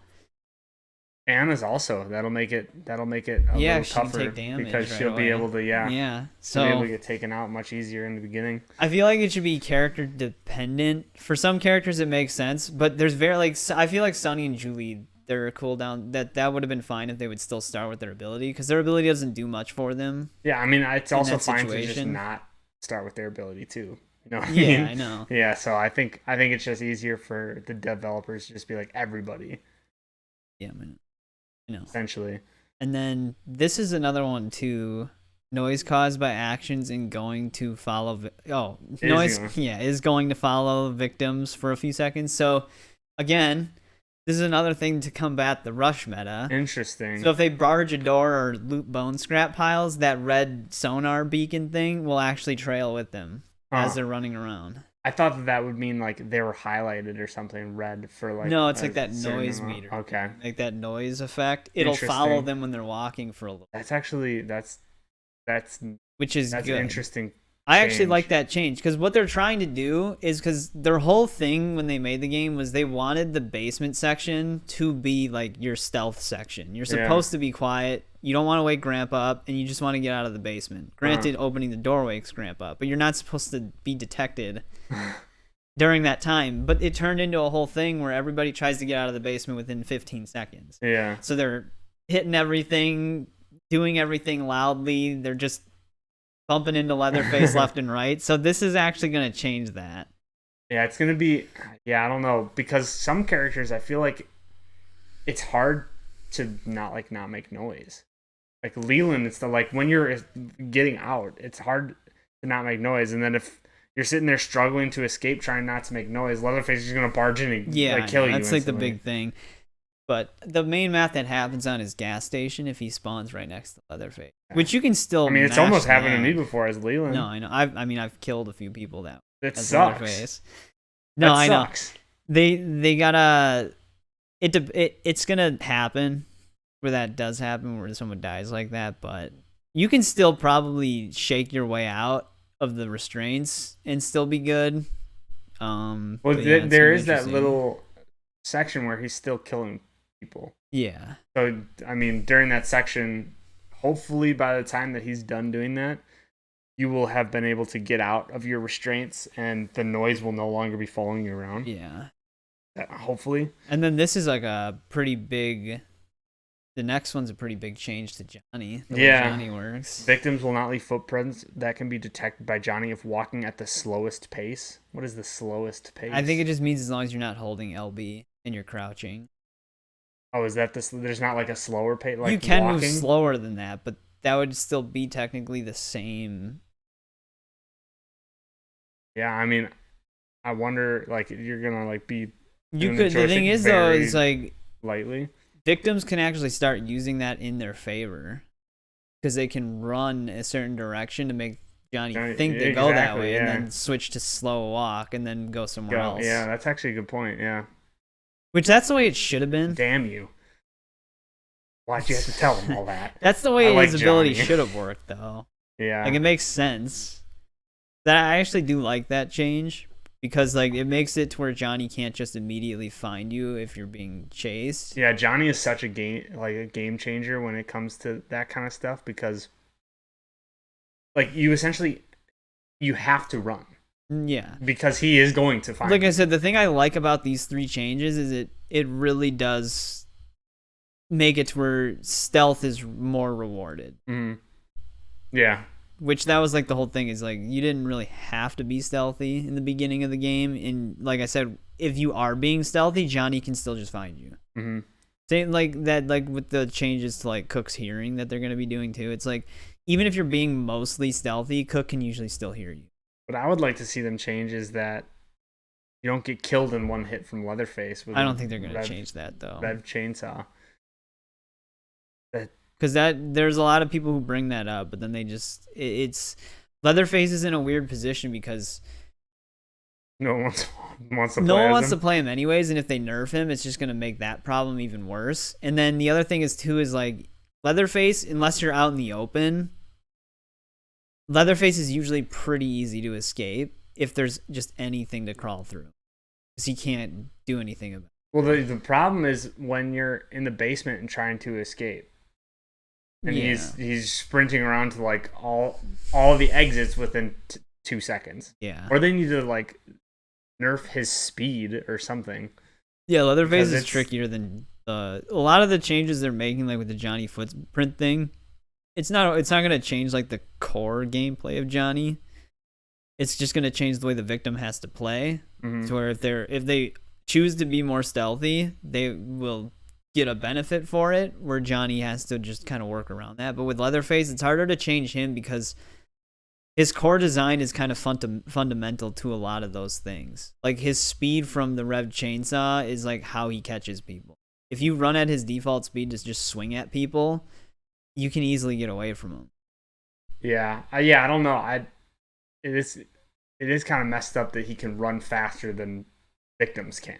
Yeah, well, I mean, because he's revving his chainsaw. There's certain builds for Hitchhiker and Sissy where they can too. They just don't do as much damage. Yeah, which he will do more damage. That's the messed up part.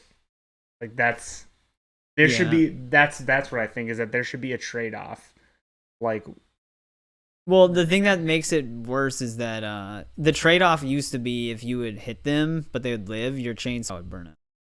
So you couldn't hit them again. But then they have the perk where your chainsaw basically just never burns out. Yeah, that would be where the tweak would come from, because that was the whole trade-off. It's like, yeah, you could get a really powerful hit and catch up to them, but then you couldn't do anything after that. Mm-hmm. But with the specific ability perks, then you can. That's the thing, is because when he does hit you with a full, you're knocked down, and then you can start slashing. Yeah, I know. That's so dumb to me, at least. Yeah, that would be the thing that they would have to change to put more balance. The reason why I don't think they're focused on that right now is because nobody plays Leatherface. Yeah. So they're probably not touching him to intentionally have it, but they just gotta buff him to where his chainsaw's always full rev. Yeah. And then everyone will want to play as Leatherface. I know. This doesn't actually talk about the whole, like, this page right here. It doesn't even bring up the fact that they're going to be removing the Leatherface, does it? So it doesn't look like they're going to be doing that anytime soon. But they did say it was supposed to be this month. Yeah. So maybe it is. Well, this is on the 28th, so I don't know. Yeah, maybe it is supposed to be in this update. They just forgot. Maybe. Yeah, I don't know. We got to bring one of the Texas Chainsaw devs on here on the podcast. Talk to him about it. See if we can get the Speedo cook going. Yeah.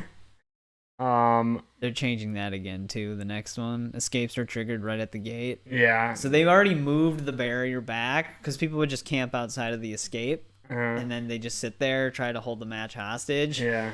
But now it's like immediately. Mm-hmm. So, and that makes sense. It was just something people would do for just the hell of it, just to try to piss people off.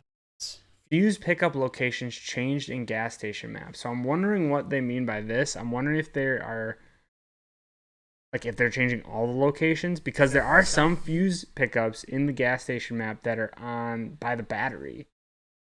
Yeah. Like area. Well, there's valves too in that area. So I'm wondering if that's what they're talking about. The one that they might actually just be trying to move them to where they're. Yeah, that's weird because gas station's not that big of a map. Because that would essentially be like them putting the valve in the battery area in Slaughterhouse. You know how much that would suck? They actually. Well, there's usually should do that. There actually might be a possible spawn in there. But really? Yeah, the thing is, there's usually like 3 valves and 3 feet. Okay. So, but there is one when when the fuse box is outside, in that like white shed that has the stair that leads into the basement, and then there's the other shed right here with the ladder exit from the basement. When the fuse is on the wall here, there's the fuse box. There's a fuse right here on the outside of the other shed, so you can just grab the fuse and put it in. Oh, okay. They might be moving that around. Then the same thing when the fuse box is in the house. You know where the wall's broken on the left of the door? There's usually a fuse in that living room area. So it's like there's always a fuse kind of close to it. So I don't know if they're going to be changing it to where the fuses aren't so close to the box, or if they're going to be changing it to where it's not in the or they're just moving victims locations that are just in really stupid spots. Because like if there's 3 fuses and there's usually one next to the box, why would you go all the way to the battery to pick up a fuse? Exactly. Yeah. So I don't know. They need to elaborate a little bit more on that, but patch comes out next week or Yeah. 2 weeks from now, like next 28th. They said, right? Yeah. Yeah, that's. I think that's like, yeah, it's almost 2 weeks. Well, Yeah, well, because of Thanksgiving coming up, so. we won't know until then. Yeah. Yeah, the next one's kind of vague. Cook's ability changes affecting ability recharge. It might make it more aggressive because his ability recharge is kind of fast. Yeah. Because you can literally It listen is. in on somebody, cancel it, get the little bit you spent, and then listen in again immediately. Mm-hmm. Yeah. That one's just kind of fast. And then they have another one that's another somewhat vague one. It's just changes to post-match XP values, which they buffed family XP values in one of the previous patches. So I don't know if they're going to try to make it more consistent across both victim and family. Because right now, family earns a lot more XP than victim, even if the victim does decent.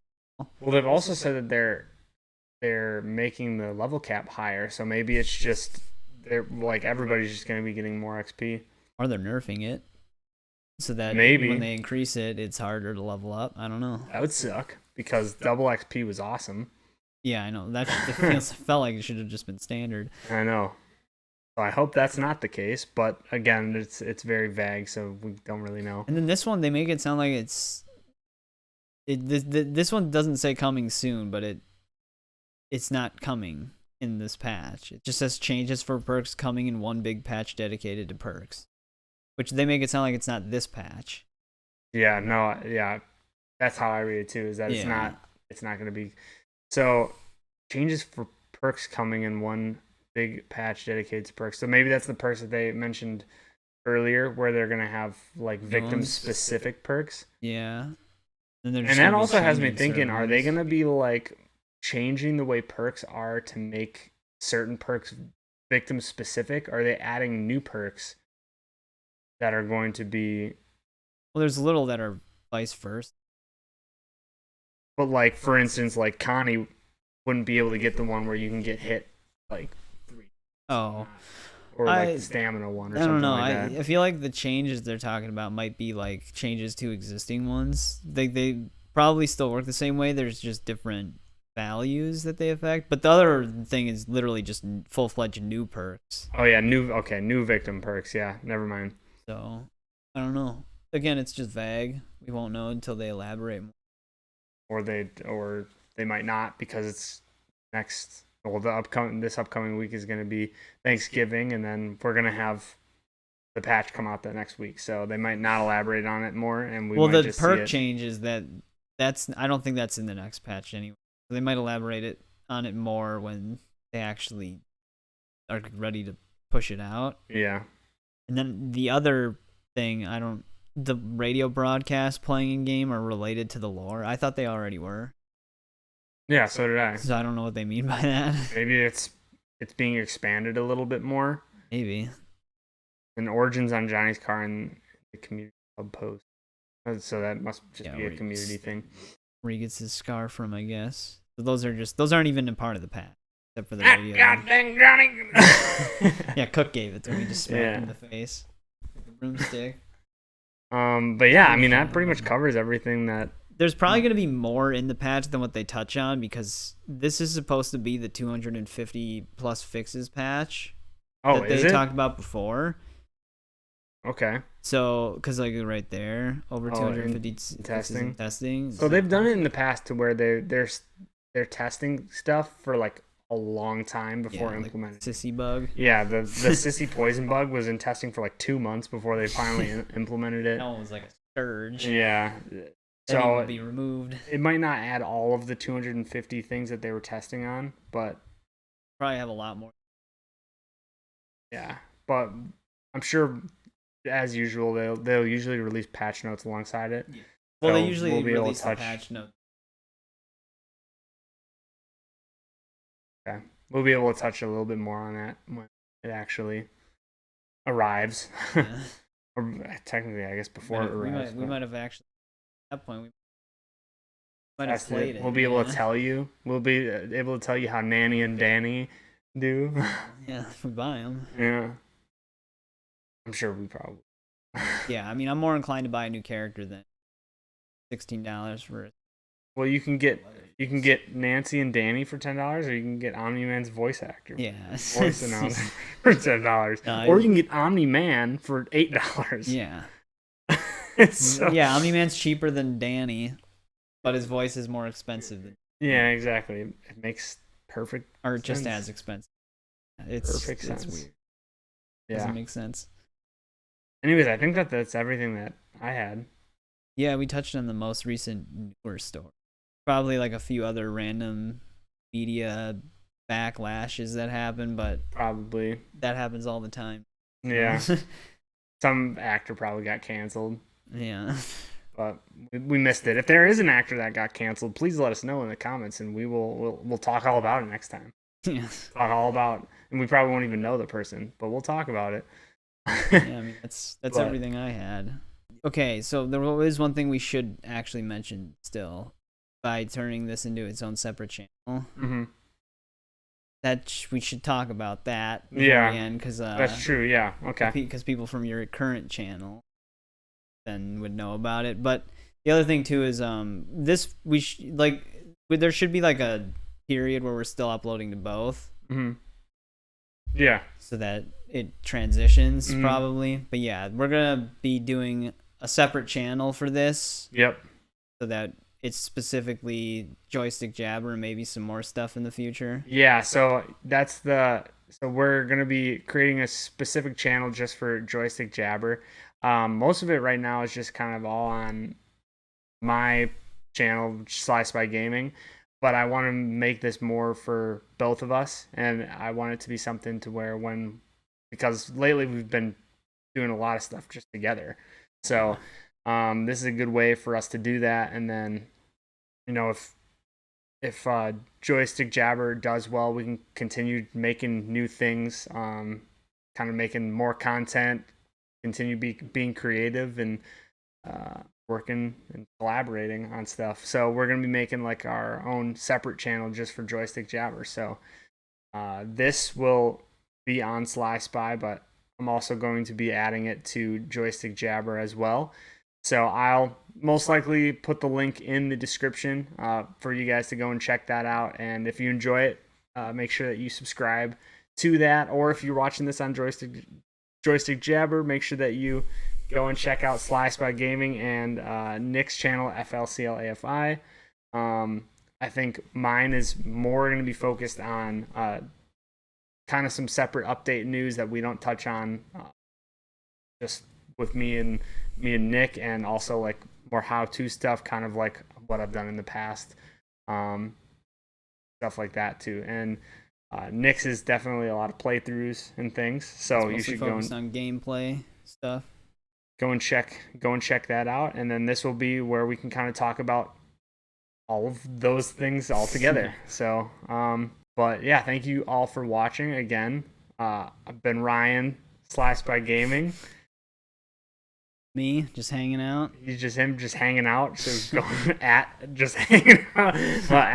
FLCLAFI. Go and check out his channel, and we will see you all next time.